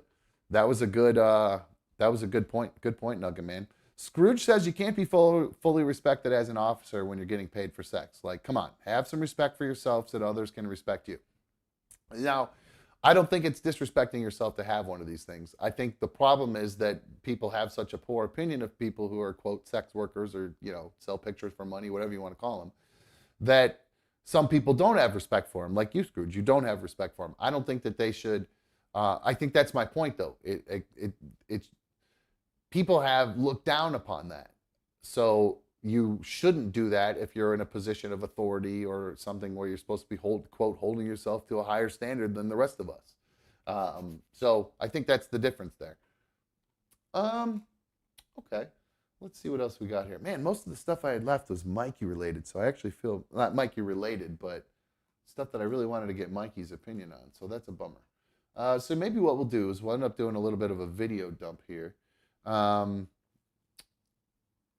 And then we'll go through the rest of what I got. So, oh, actually, you know what? I do have this other story.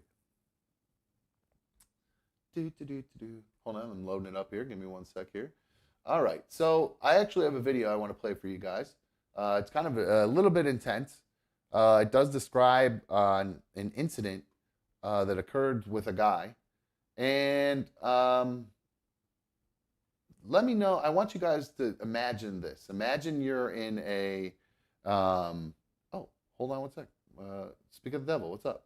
My main man, Mikey. What's up, dude? How are you? What up, buddy? I'm just walking back in the door. You want me to hop on real quick? Yeah, hell yeah, dude. Jump on. Yeah, we're going to go till we'll wrap it. Like 3 minutes. Yeah, take your time, dude. Do what you got to do. I'll see you in a sec. Sweet. All right, cool. Mikey's coming on. All right, awesome. Good stuff. All right, so I'm going to play this video for you guys. I'm interested to get your opinion on this guy.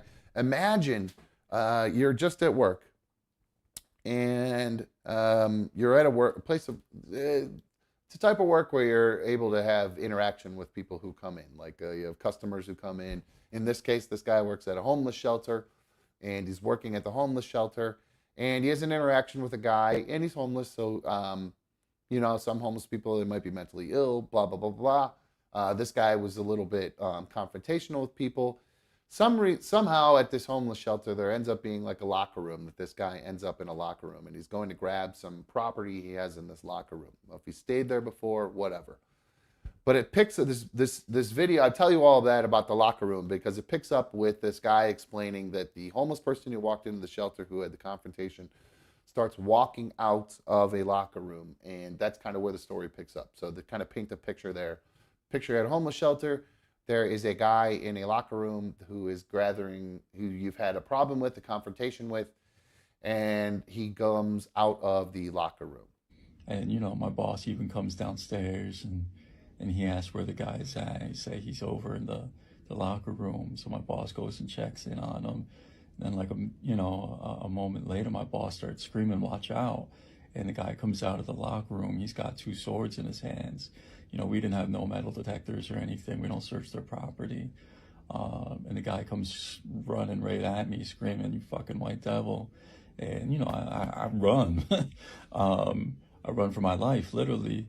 And, you know, he catches me in the stairway and knocks me down, and I'm lying on the stairs, and I start trying to fight him off. I'm kicking at him, and he just starts swinging the swords, and he's chopping up my legs real bad. And I'm still holding them up even as they're falling apart. But my coworkers, I see them behind this guy, and they're just screaming. And you know, the guy, he just keeps going at it, and after I start to black out or something, and later on they tell me that he ended up leaving, and nobody knows where he went. And I'm blacked out at this time, but I end up waking up again when he's back, and he's standing over me, and he's, you know, people are screaming again, but one of my coworkers, she's sitting next to me because they were trying to like get me to stay conscious and everything. And but the guy, he's telling her like, get out of the way, get out of the way. And you know, I can tell, you know, he's reaching up like he's gonna start swinging again. I start holding up my arms, and he just starts chopping away again, and my arms start to basically fall apart. And but you know, I'm trying to protect my head, I'm trying to protect my chest and everything, and I don't know why, but eventually he stops. And I mean, my coworkers were there right beside me as he's doing this, and he ends up leaving. All right. So I play that video for you guys, and you notice the date. It did say it's 2022. It's like last year. So this video just got reposted by this guy. His name's John Romano. Now you watch that video and I go, man, I feel really bad for this guy. What a sad thing to happen to somebody. And then I did a little bit, and I kind of just came across that video, and then I started reading a little further down in the article about this video when I just saw this story about the sword attack victim speaks out. Then Brett says this is incredibly depressing. And CYX says this is an awful video. I agree. I feel that's a crazy thing that guy had to go through, right? Now, I wonder, after you watch this other video that he just released on TikTok, he's been a prolific TikToker lately, been posting lots and lots of videos. And I just want you to, Dankus Cow says, I just tuned in. This guy's a straight bummer. How about the NASCAR truck drama over the weekend? I didn't see it. So send me a video or a link to it or something. I didn't see it. Anyway, in the meantime, back to this guy. I play this video because same as you guys, I was depressed and sad in watching this video. And I said, God, this poor guy, I'm so sad all this happened to this guy. Then I scrolled down farther in the article and I find a new video that he's released. And wait till you find out who John Romano actually is. Have I spoken to any of my old classmates? Well, for those who don't know, I am a school shooter. I did 17 years in prison, and I have videos about it. I have a lot of videos where I try to address this issue so we can prevent other shootings. And I work with law enforcement about that also. But yes, so I had friends of mine who actually kept in touch with me while I was in prison, who visited me. And I had a lot of old classmates who I wasn't even friends with reach out to me since I came home, and especially since I've been on social media. There's been a lot of support. There's actually classmates and their family who are in the comment section of my video. You just don't realize it. There's also those who have reached out to me to share with me the trauma that they endured at my hands, the pain, the suffering, the anguish that they still feel to this day. And I'm open to it. I want to be helpful however I can. And if that includes people reaching out and sharing that pain, then by all means, I'm very open to it. And I'm also speaking at my hometown. There's a public forum where I've been invited to share my story and to answer questions, to hopefully provide help for parents, teachers, and law enforcement, as well as people who can maybe get some type of closure from what I've done to them. F this mother effing dude. Are you kidding me, bro? This freaking guy he's a school shooter. 2004, he was involved in, hold on one second, I lost the thing here. Yeah, it took place in, where's the story about him? I just closed it up, damn it. What is going on with this news story? Half of the stuff is gone about it. God damn it. Anyway, 2004, this John Romano guy, he is a school shooter. I can't remember where it is now. I'm so sorry, guys. I closed the actual news story about it, and I don't remember exactly where it happened now. This was in East Greenbush, New York, in February 2004. 16-year-old John Romano carried his new shotgun inside a black case into Columbia High School in East Greenbush, New York. Looks like in the end, I don't know how many people he actually took out. And I actually don't want to go into the details of it, obviously. But so yeah, F this guy. Now he's going on TikTok trying to promote anti-gun violence, and he's posting videos. Now the sword, I see Crooked Orchid say, did that actually happen? The sword attack this guy? It doesn't sound realistic like that actually is something that happened. There's some picture of the scars all over his arm. Now, is there anybody that feels bad for this guy? Anybody at all? It was funny to watch. Scrooge's everybody's opinion changed. I watched it as soon as they found out who he was. Everybody's opinion started to change on him. Chris Thomas is asking, when that guy was being attacked with the sword, why didn't his coworker standing behind the guy with the knives rush to save him? I don't think it was knives. It was like swords. He was just swinging big swords around and cutting the hell out of the guy. So, what's his name? Brett is asking, why is this guy in the street? This should have happened in prison where I wouldn't have heard about it. And now Krista has backtracked and said, oh, well, his coworkers did right.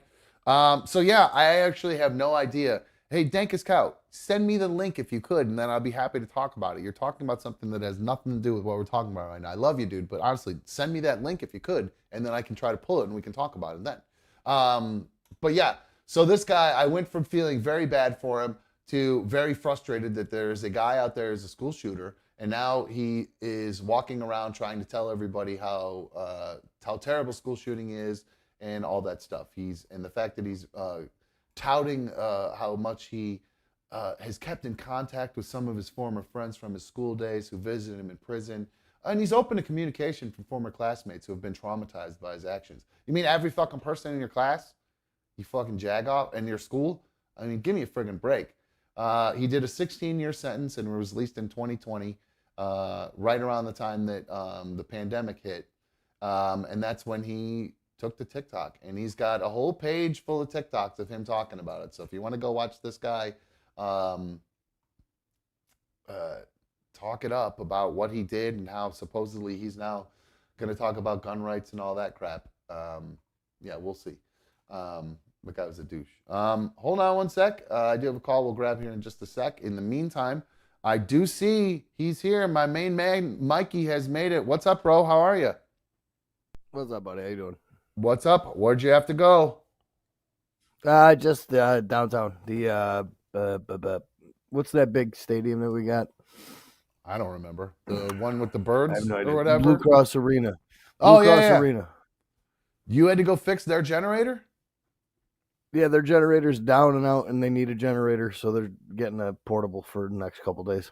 So did you have to go take that and set it all up and do all that stuff to make? Did they have an event tonight? They have an event tomorrow night. Oh, thank God they're out ahead of it. So something just so they have power. This is just the backup system is down, and they want to make sure that there's. Yeah, I believe they use it for some reason. I'm not sure. It's not for the actual arena. It's like for the parking garages, and I don't think they can have anybody park in a parking garage that's Does it keep not the lights emergency backed up. Keep the lights running in there or something like that, or. I'd imagine it runs all the electronics and everything. Yeah, the gates and stuff. So if like a bunch of people are in there trying to get out and then there's a power outage, then everyone's stuck in there, trapped, panicked.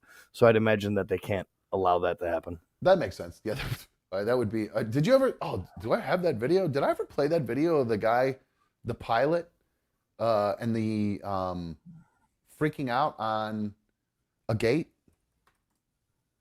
No. Oh my God, dude, this video is great. We love airplane. We love airplane and airport videos too. Oh, dude, I don't know how I never got around to playing this. This is great. So imagine imagine if you got stuck in a parking garage. Well, this is actually just a parking lot with a gate. But apparently, this guy has had enough of it. Here is this pilot and a gate. This is like a couple months old. Oh, hold on, let me cut to. Oh! He just chops away at this freaking thing. First of all, why has he got an axe in his car? Stupid music. That is a very good question. Maybe this seems maybe it was premeditated. So he broke it, and it finally.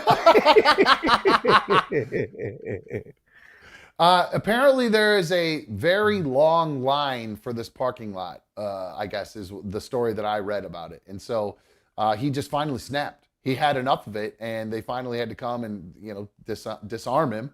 Even though thankfully he wasn't hurting people, and they made a big scene out of it and arrested the guy and everything. I can't remember what charge he's charged with. Probably I think it was just disorderly conduct or something stupid like that. So yeah, so that is it. I thought that was pretty funny. Did you see that video I just played of that the school shooter dude? Did you see? I did. Did you hear what this guy's doing? He only fired off 2 shots back in 2004. He clipped a teacher and was tackled by his assistant principal. Is that so? Okay, so that's why he didn't do as much time. He didn't actually take anybody out. Thankfully, no, he fired 2 shells from his brand new shotgun. I think he clipped a teacher, and then the assistant principal tackled him. Is that unlike all them you? Uvalde assholes? Albany, about a few hours east of here. Okay. I always wanted to know where East Greenbush was. So, all right. Well, yeah, I think it's a little egregious. This guy's out making his TikTok videos and stuff. So, Mikey, it's Wednesday night. I think Mom's at the bowling alley, so we might be getting. The phones are ringing, so we'll see. God, we'll see. No, so don't do it. Don't. might be a quick hang up, honestly, because if it's who it is, obviously I'll just hang up. Just don't do it. But hi, you're on another dumb show. Hey, is it me? Yeah, it's you. Hey, who's this? No, okay. Oh, hey. Oh, sorry, man. This is Jake. I'm from Warren. Jake, what's up, dude? A big. Hey. So, I've actually I wanted to kind of come in with some positive vibes. I'm not actually watching live. I just finished yesterday's show, but I wanted to call and kind of give you a little bit of background on my experience with your show, because I know people give you shit. But sure.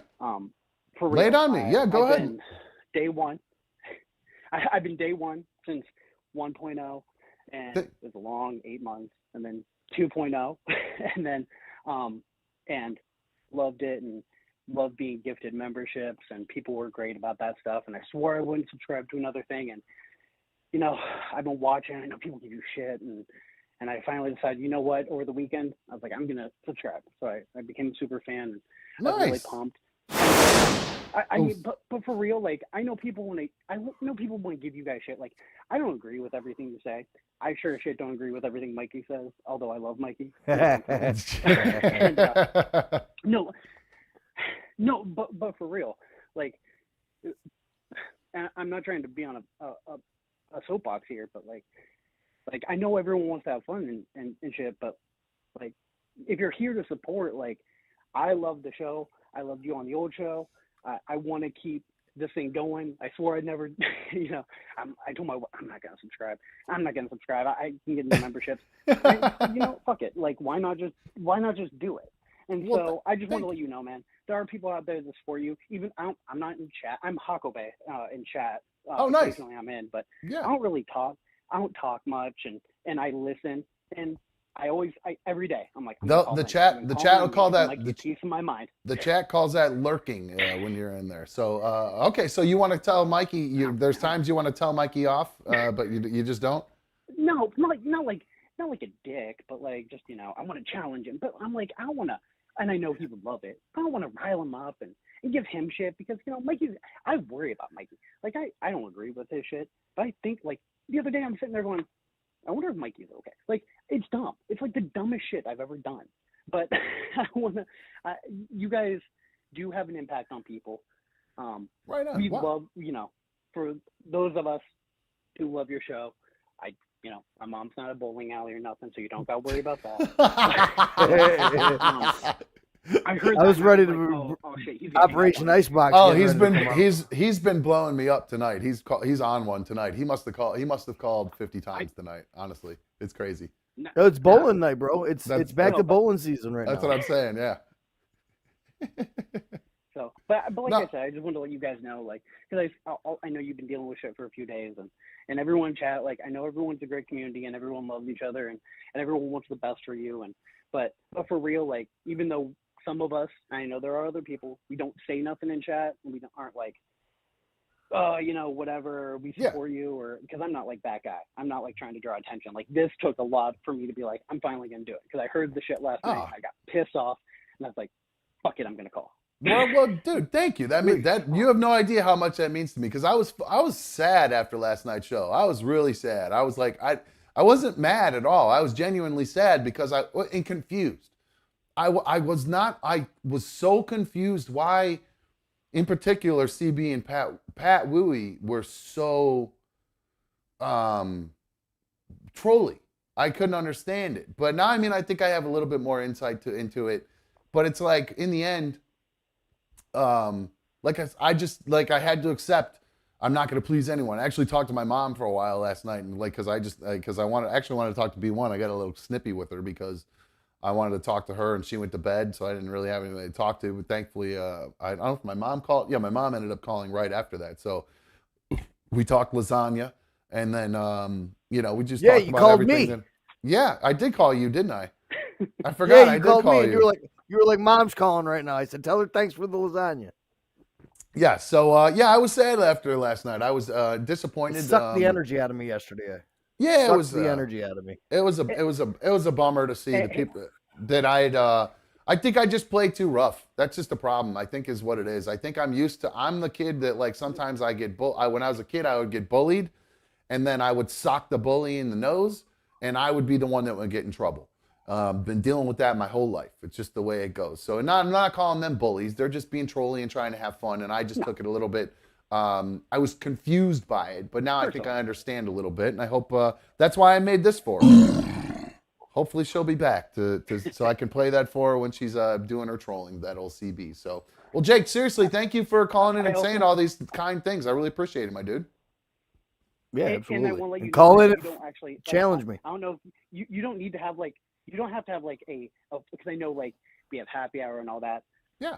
Real talk, man. I don't watch football. I don't watch F1. I don't partake in any lavender. I'm not a fun guy.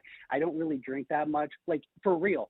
Like, this is something I got hooked on you from the old show, and it doesn't matter. Like, I was like, I'm gonna follow this asshole wherever he goes. Sweet. I knew you were gonna do something, and even though I don't have anything in common with you assholes, I still.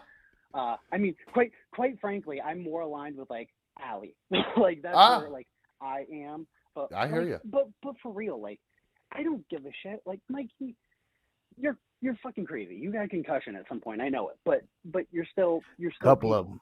And I respect what you do and you put your shit out there.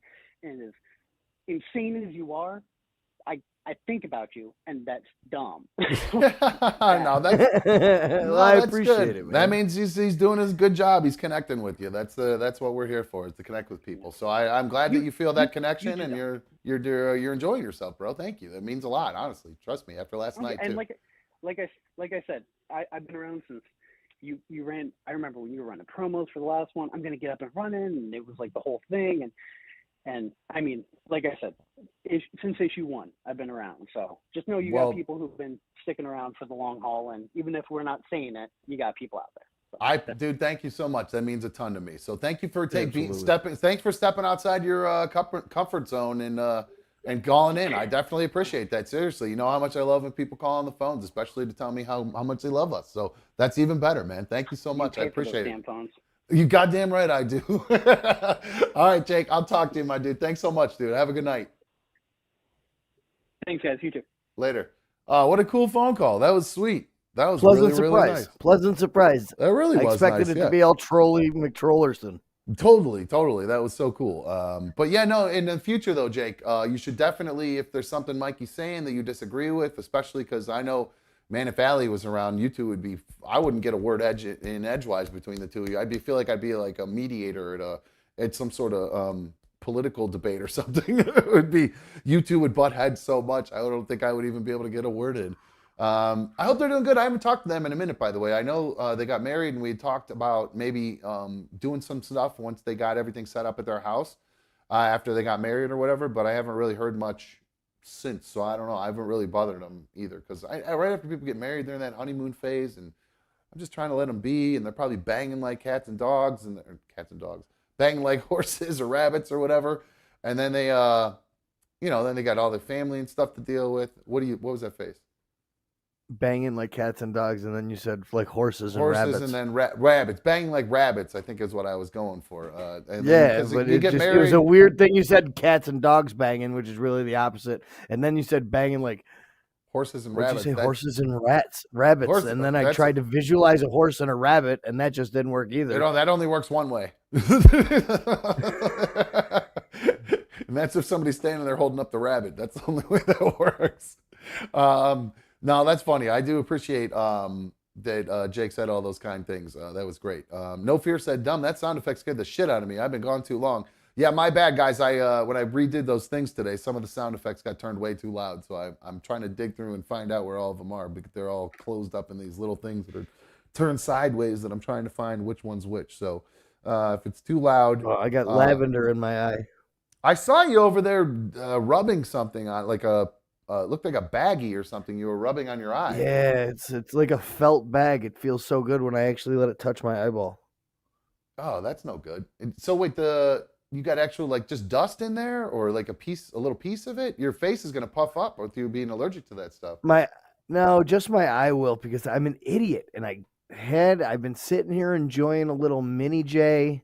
Yeah. And it got some keef like on one of the knuckles, and then I itched with the knuckle, and I felt it right away. I was like, oh, that feels like sand. And I was like, oh no, I just put keef in my eyeball. Oh, And now I just got to ride it out. Yeah, I had to run up to the bathroom tonight. Today was the very first time since I had 2 mouth surgeries in a week. Remember? I had 2 in 1 week. Yeah, you remember that, right? When that's why I had to take some days off, right? Because I was missed a couple days because I had 2 off in 1 week. You had a hole in your mouth, and then you swallowed the plug that was in it. Yes, exactly. And then had to have the exact same insanely painful procedure done all over again. That's crazy. Where they take a scalpel.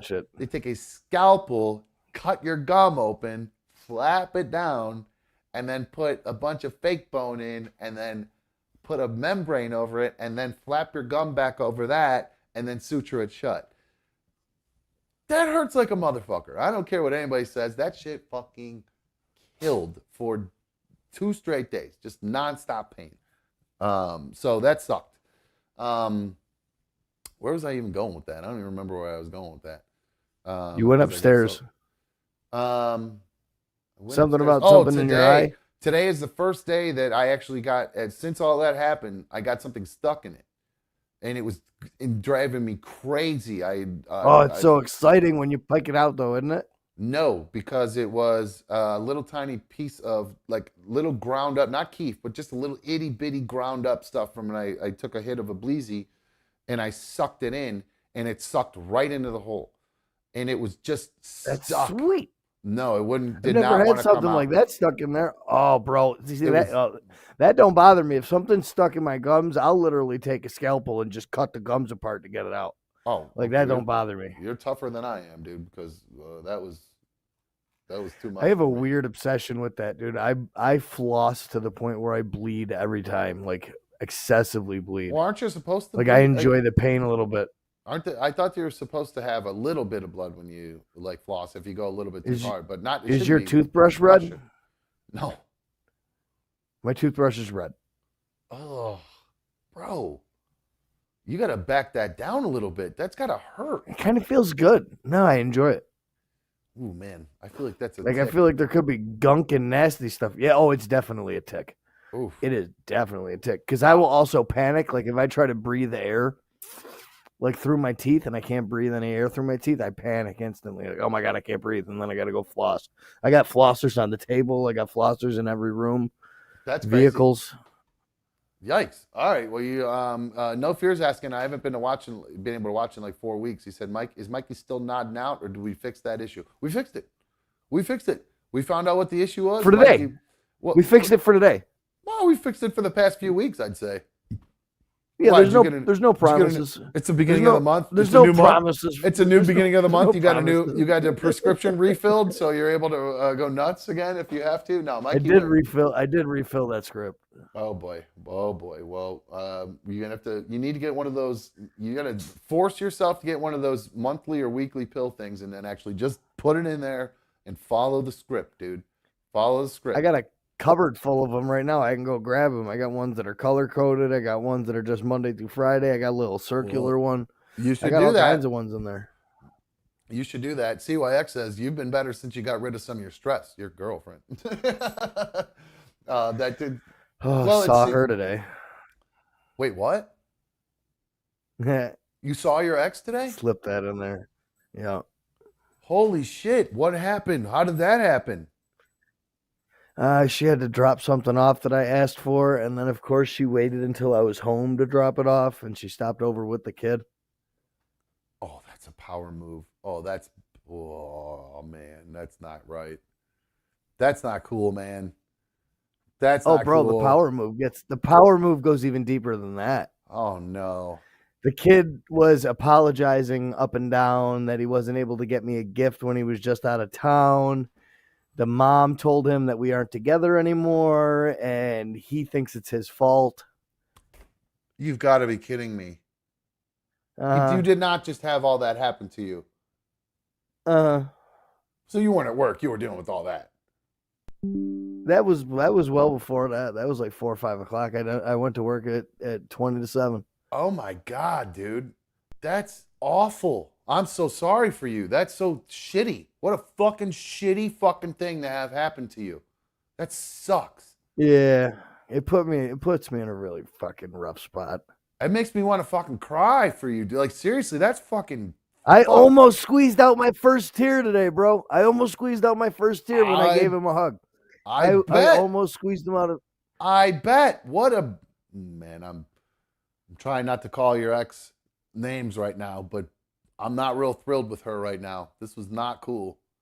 This was not a cool move. I don't see it. And at the same time, it's got me thinking that I don't know if it was a power move or she legitimately misses me or what. But right, I but their conversations need to happen before you start bringing Ollie back around and shit like that. And that's. And you'll be proud of me. You'll be proud of me. The text message that I sent after that, because I said something to Ollie on his way out the door. I was like, "Hey, buddy, let's get together soon. We'll go to like Dave and Buster's or do something." Right. You know what I'm saying? Like in the future. You know what I'm saying? Sure. Like I don't want him to be like think like this is the last time he's going to see me walking out the door or whatever. You got to follow through with that for sure, man. Wow. Oh, that I'll definitely do. Who doesn't like to go to Dave and Buster's? But I texted her after that. And I said, if there's going to be anything moving forward, then me and you need to have a conversation. Okay, well, that's something. I said there needs to be a conversation. I believe it, I know I'm sucker for saying it. There's a path back to like a compromise, a way to meet in the middle. There is a way to meet in the middle. But Mikey, my boundaries can't be. That and how do you? This would change my opinion of her considerably if I were you. I know the narcissist or the guy in you, or not narcissist, but just the boyfriend in you wants to be like, oh, she misses me. You know, she's doing whatever she can, even if it is something that might be bad for the kid or her or us. So she's trying. So that matters. No. In the text message that I finish. sent her, I told her I wasn't happy that she brought Oliver into the house today. Oh, good. I'm glad you said that then. That's good. Because it would literally, because that would make me, that's 10 steps backwards to me. You know what I mean? That's doing something that you know could, like, it's a bad decision, potentially, that could affect somebody else too, before you and I have a conversation. So I would kind of look at it like, I'm not calling her a bad person, but I would say that was a really, really, really bad choice she made. And that would affect my opinion of her. That's such a huge, huge thing to do. That that would dramatically affect my opinion, I think. And I'm surprised that that's why I say I feel like you're in the boyfriend, miss her, you know, she's fighting for this. I think I miss him. I think I miss him more than her. Yeah, but the responsibility. Seeing him today really did it. You don't miss that responsibility. The responsibility of being. No, I don't miss. I'm not trying to say that I was taken advantage of when it came to my help. Not to say that I wasn't willing to help, but there's a difference, like I said before on the podcast, there's a difference between me helping you and me doing for you. And it got to the point where I was doing for her. So in the text message I sent afterwards, I'm not doing this small talk shit. Mm-hmm. I'm not going to be in the middle of this again where it gets dragged out. There's 3 people that's feelings are involved right now. Big time, and the last thing I want to do is confuse your child with me coming in and out of your life or on unexplained circumstances. If you want to have a conversation, then I am down to have a conversation. But until we have a sit-down conversation, please, there's not going to be me hanging out with Ollie, or I'm not going to help with anything. There's nothing like that can happen until we have a conversation, because I have no idea where you stand. That's good. Good for you for standing up for yourself and saying all that stuff, dude. Honestly, because I called it a power move. It was a shitty move, actually. It was a shitty move, and that could fuck that kid, man. I know, like, little incidents matter to kids, man. Like, they. Oh, tell me about it, dude. He knows that little dude witnessed me at my rock bottom. He saw me destroy that bathroom. Yeah. He saw me. He saw me chase his mother's car naked down the street. That sucks, dude. That sucks. Well, that's so I feel like she's living this. Well, you've done so many shitty things to me that I can get away with doing all these shitty things to you. That her brain does work that way. Her brain doesn't work like normal people, so her brain is very much keeping score. Yep. Yeah, that's not cool, man. That sucks. Bro, I'm sorry you're going through all this, man. It's getting deep. I thought it was the other day. It seemed like such a clean power. You dropped the hammer. You know what I mean? Like you said, you fucking dropped the hammer, like the Thor hammer on her, and that was it. If we're not gonna do this, and unstopped fallen location, and bam. Was it?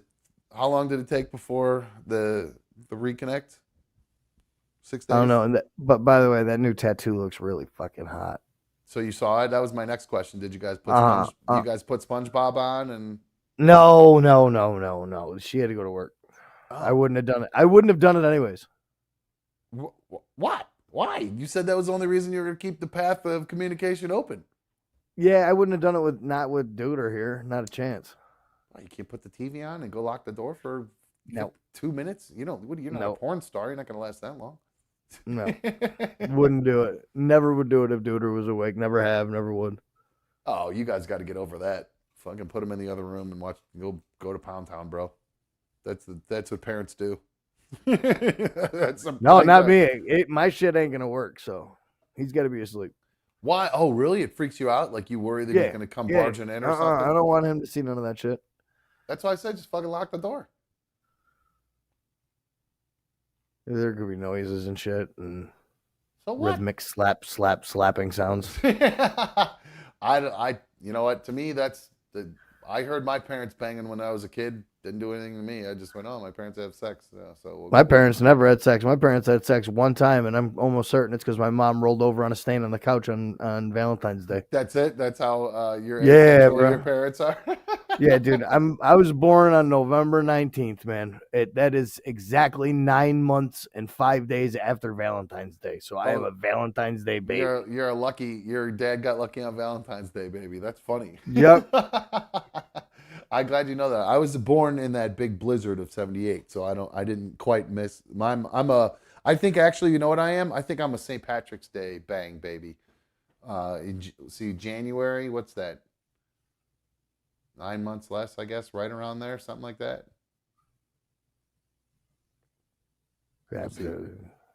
April. Yeah, March is. Yeah, I was January 20. March, yeah. I'm January 29th is my birthday, so I feel like I'm a St. Patrick's Day baby for sure. 9 months and 13 days. That sounds about right. So, all right, well, dude, I'm glad we got you here for the end of the show, and we got to get an update on your girl, a pretty considerable one. It's crazy. People who left early, they missed out on some pretty crazy stuff. It's crazy. It fucks me all up, dude. It fucks me up. It fucks my sleep up. It's gonna fuck everything all up, dude. It's fucking me up, and it's not even me. That's what I'm saying, dude. It's it's crazy. Let's see. Irish Ronnie's got a pretty funny thing in the chat. I'm not gonna read it out loud because it'll piss you off, but you should read it. Read it. Funny. It says, hopefully he wasn't having an outbreak when he was chasing the car naked. I don't know what y'all talking about. I don't know what y'all talking about. I get to telling stories sometimes after I smoke some lavender. That's funny. And sometimes you just got to make up stories for a show. You know what I'm saying? Right. Good call. Y'all still talking about it. You're just an entertainer. I understand. I totally get it. Yeah, Lieutenant Captain Content, bro. Whatever the fuck it is. Lieutenant Captain Content for sure. Oh, that's great. We'll have to I got to make a thing for that for you. That'll be good. Oh, with the meme of Officer Doofy. You know what I'm saying? Yeah. When he's got the. Did you see? I made some new stuff for CB. Did you see the? I did see her hanging out down there. I don't think she's. Well, she's not here. I don't. Well, who knows? We'll see what happens. But I'm just throwing it out there. I was having some fun with it. So, like I said, if she doesn't, we could always change it to another troll's name. So. Did you see? So you saw a couple of the other fun things that I made for the show. Then, so all right, cool. Yeah. I was able to watch for a little bit. I know you're a Ford guy. With the Galaxy and everything that you and your dad built. Yeah. All right. What are your thoughts on GM products? Do you give a shit? What do you think about the Cadillac?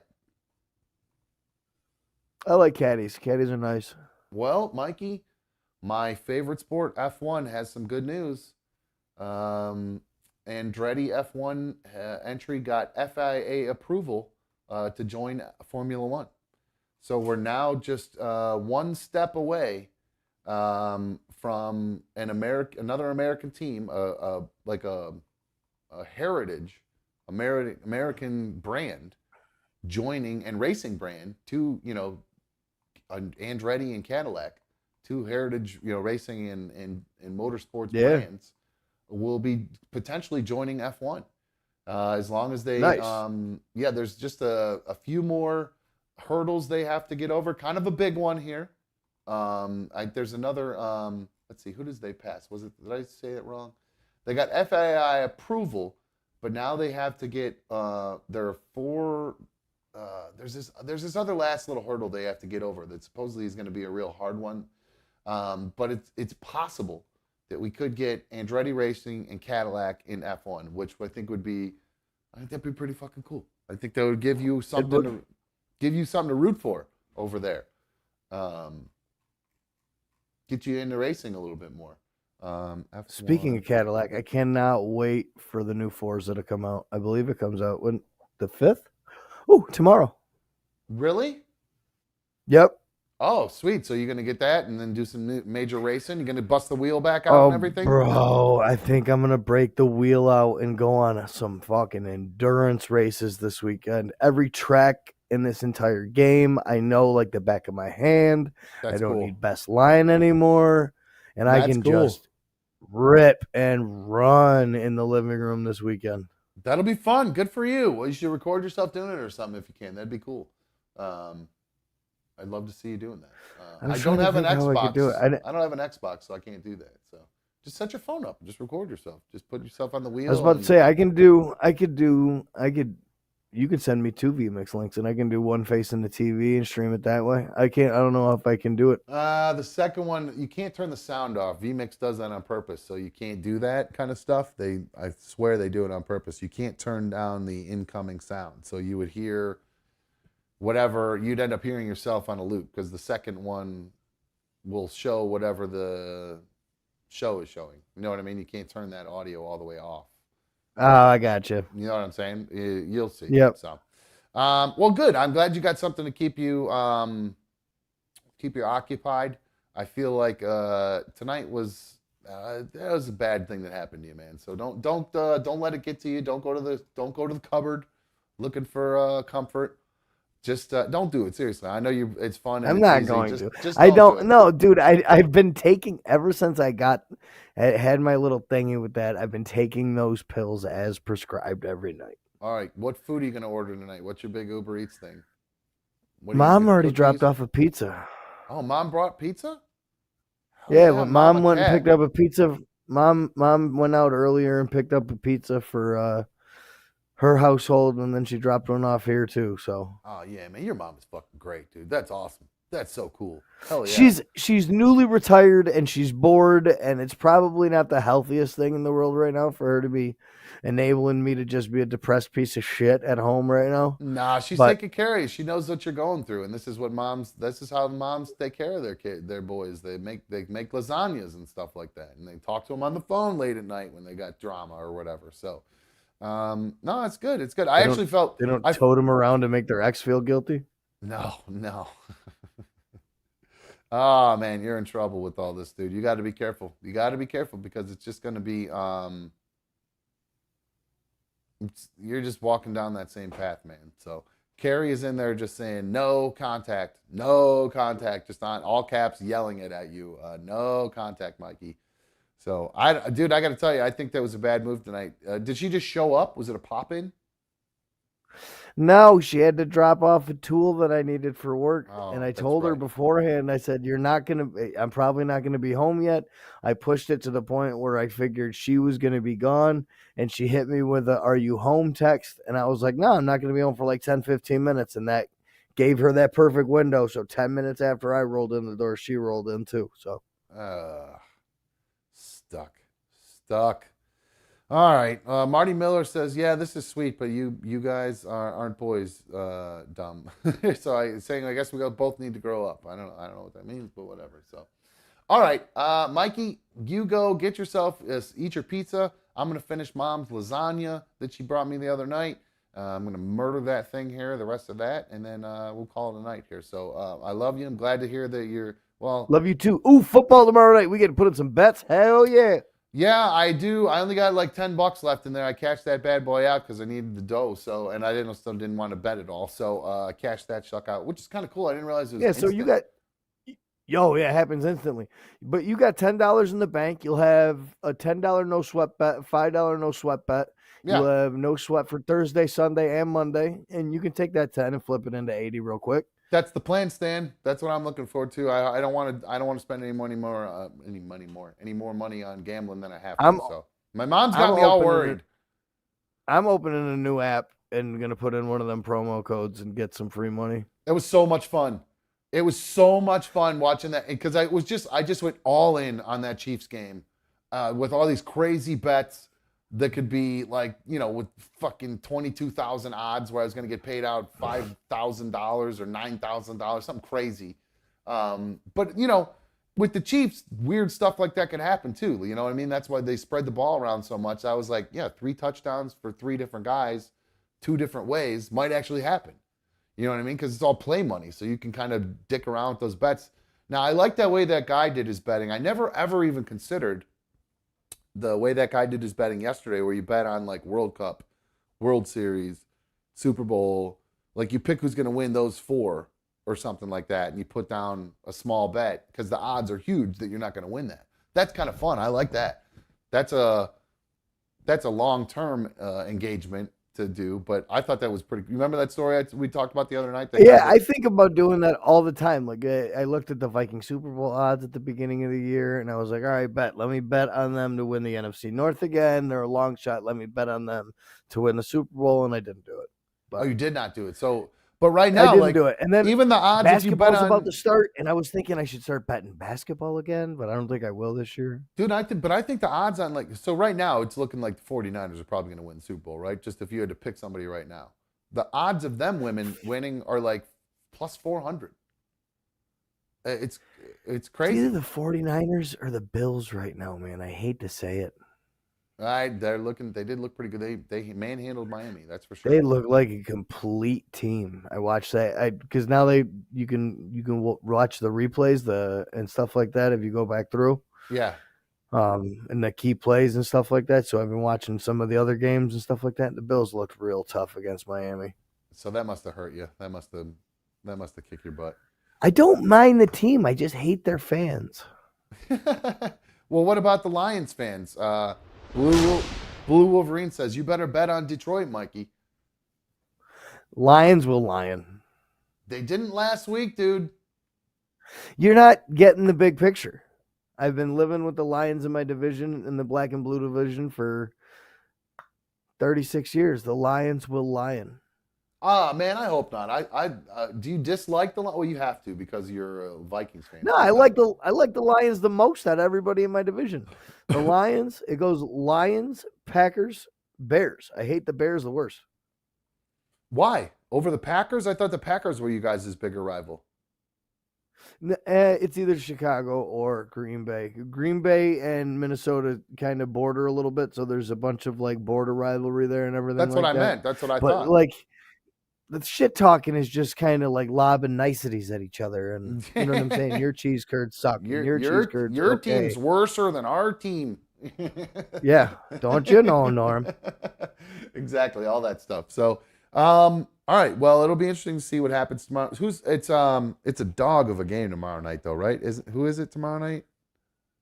Isn't it the Bears and somebody, or is it the Packers and somebody? No, I'm pretty sure it's the Bears and the Bears and Commanders. I think is the game, but I think that might be I picked up. That's a trap game. You think so? I think the Commanders are legit. Washington's going to do well, yeah. Yeah, I think that there's a chance to make a little bit there. Another superfan donation for Blue Wolverine. He said, Hutchinson with Hutch, beast mode. That guy is good, man. I have to say, the guy's got a motor like no other. I really underestimated him. I think it's because he's a white dude. I really wasn't expecting him to be as good as he is, and he's really fucking good. They got They got two really good. They got Anzalari too, and that dude is an animal with the Fabio hair. He's got the long, flowing golden locks when he's running. Yeah, they got around, some looking other like dude with old Clay Matthews back in the day. Nice. They got some other dude with like a Polish name on there. Some ski dude. I saw him making all kinds of plays in that game too. So yeah, and that coach. How could you not like the Lions? Dan Campbell. Yeah, Dan Campbell's so cool. Oh, dude, I enjoyed their team ever since I watched them on Hard Knocks last year. Right. I had a ton more respect for the organization, but it's still the Lions are gonna lion. Let's see. No Fear says, Dom, Mikey, remember when I told you the Vikings wouldn't be shit this year? He did say that earlier, a couple months back before the game. So, is somebody still popping shit with? It's only the first 4 games of the season, and yeah, it is funny. Yeah, like I watch Good Morning Football, and they were talking about, I don't know, a team that was 2-2, and they're like, and this team, the Rams. Peter Schrager was like, the Rams are 2-2 and they're in the thick of the playoff hunt. And I'm like, geez, 2-2, you're 500 and you're in the thick of the playoff hunt. That really means we are super early on and it's anybody's season at this point. Yeah. So we'll see. The Vikes could turn it around. They'd have to go on a nice little run though. But the rest of their division is, the Packers are what? What are the Packers? 3-1? Hot garbage. 2-2. The Packers are 2-2. So the Lions are on top all by themselves. That's right. I forgot about that. And the Vikes are 1-3. So it could flip. We got plenty of time for the Vikes to go on a run. We haven't played one division game yet either. Who do you guys play next? Oh, Chiefs. Oh, that's right. I forgot about that. That's right. Well, we'll see. I wonder if Taylor Swift is coming to Minnesota. We'll see if Tay is going to be there. I watched New Heights today. And I actually heard Travis Kelce talk about a little bit about Tay and the whole situation. It was actually pretty cool to see him actually comment on it. And that it's a little overwhelming a little bit. Well, here's actually, that's exactly what he says here. So, yeah, thanks for blowing the clip. Appreciate it. My bad. Here you go. So there you go. Thank you, TMZ, for that. Or New Heights, thank you. So, yeah, that was, I have to disagree though. I loved it. I think it adds to the game. It just there's so much fucking downtime in a football game in between plays and stuff. What's wrong with cutting to the celebrities? I mean, if it bothers the celebrities, I get it. But I love it. I think it's great. I love it. Make mention of the other celebrities though. Yeah, it was lame that they were focusing only on Taylor Swift. But no, I mean, I love when they cut to anybody in the crowd and the people in their crazy outfits, like those Raiders guys with the spikes on the shoulder pads and all that crazy stuff. I love when they show all that kind of stuff. That stupid Jets, Fireman Jet or Joe or whatever the fuck his name is. I mean, I love when Fireman Ed, yeah. Yeah, Fireman Ed. I love when they cut to those dudes and show that stuff. I just watching Jason Kelce talk right there and his mannerisms and everything, and I can't unsee Yukon Cornelius. I can't unsee it, bro. He is Yukon Cornelius. You're right. He moves just like him, and he's got the round cheeks just like him, and the beard. Dude, it is Yukon Cornelius. 100% right. Look at that. Look. Watch the way he even moves, and dude, everything about it. And if you think about the way he plays center, the way he's all taped up, he really does look like he's wrapped in bubble wrap, and the guy can barely move. He looks just like Yukon Cornelius. Have you heard this before? Is this like something? No, it just clicked in my head, dude. I'm sitting here going, "Oh my god, he looks like Yukon Cornelius," and then I started thinking about him playing football, and it's definitely him. Like if there's ever a live action movie of Rudolph, that's good. Just need to change the color. I think it's the kind of beady eyes that are a little bit close together. Now he doesn't have the bushy eyebrows like Jason. Jason's got a natural cap going there. That's great. Stick your tongue out, Jason, so we can see how much. I got the hiccup. Sorry. That was a good observation, Mikey. That was funny. That made me laugh. All right, guys. I think that's going to wrap things up for us here tonight. Oh, wait. I got one other weird video real quick before we wrap it up. Actually, no, fuck that. We'll save it. It's not important. It's not timely. We'll save it. So, all right. That's going to wrap things up for us tonight. Mikey, thank you. Appreciate you hanging out. Sorry you had a rough evening. Don't do anything drastic this evening. Just throw an old football game on. Oh, by the way, dude. I turned on Dave Williams. I made it. I love him. I didn't make it through 3 sentences. I just couldn't. There was something about his delivery or the tone or something. I The turned it deadpan on. delivery. I turned it on and I was just like, I'm not feeling this. And I ended up turning it off like within 15 seconds before he even got to a joke, really. It's a good one. You're gonna like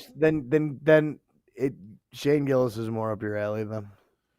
Yeah, I'll have to check that out. I'll check him out too. That one. Laughs per minute is definitely gonna be more of a Shane Gillis. You seem more of the comedy type of guy that's more of a higher rate of laughs per minute.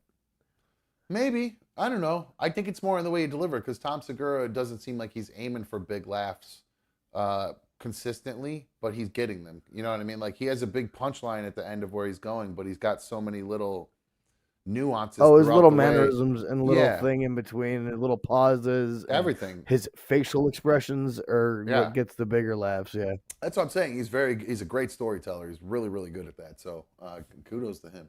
Oh, first thing I did this morning when I got up and walked out to my van is I closed my 2 fingers in my van door. Jeez Louise, dude. So your ankle starts healing and then you break a couple fingers. So you pulled a Justin Herbert. Did you? You going to tape it up and look like a goober walking around like you did the other day? I've never had it to the point where I closed the door so hard that I couldn't pull my fingers out and the door was closed all the way. Oh my God, that's crazy. Ow, that hurt like a motherfucker, huh? Yeah.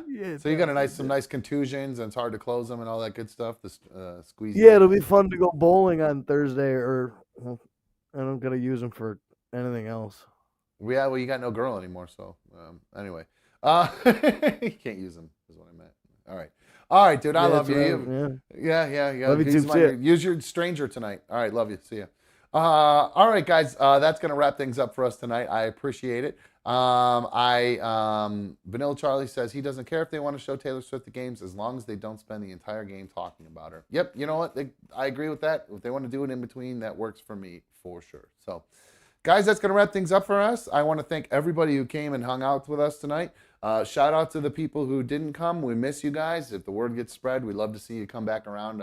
Again, I promise I'll play nice this time. I understand you guys are supporters, and I was just getting a little crabby, so hopefully we can all play nice in the future, and I see you guys around again.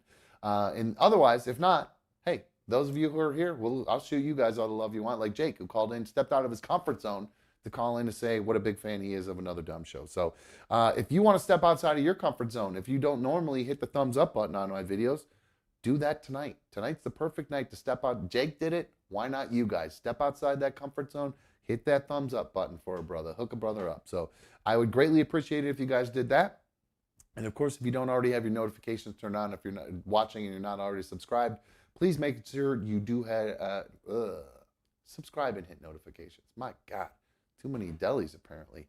Alrighty, guys, that's going to wrap things up for us tonight on Another Dumb Show. We will be back live tomorrow at 7 o'clock p.m. with the main show. Thursdays, we do the after show for Super League of Dumb members and Team Dumb Ultimate members. We do that for you guys, and we have a lot of fun. We do a Thursday Night Football after party. We talk some betting. We talk a little bit of fantasy. Usually do a video dump a little bit in there, and we just kind of have some fun just BSing and talking to the chat and chilling. So hopefully we will see you guys in there. Blue Wolverine had one question I forgot to answer before I end. He asked if I could add an emoji for the Lions. I am at my emoji limit until we get some more members added. So the more members we add, the more emojis I'm able to add. So we got to get all the members numbers up. And the only way to do that is if you're not already a member of Another Dumb Show, go ahead and hit that join button. If you're using an iPhone or an iPad, the join button doesn't work for you guys. You actually have to go to Safari on your browser, on your device, or on your desktop to hit the join button to actually join up and become an official member, a super member, or a Team Dumb Ultimate member. So I appreciate it. Shout out to everybody who is an official member. Shout out to everybody. Super shout out to all the Super League members. And of course, to all my Team Dumb Ultimate fans. I appreciate all you guys being here so much. I am out of here. See you tomorrow night at 7. I'm out. Bye.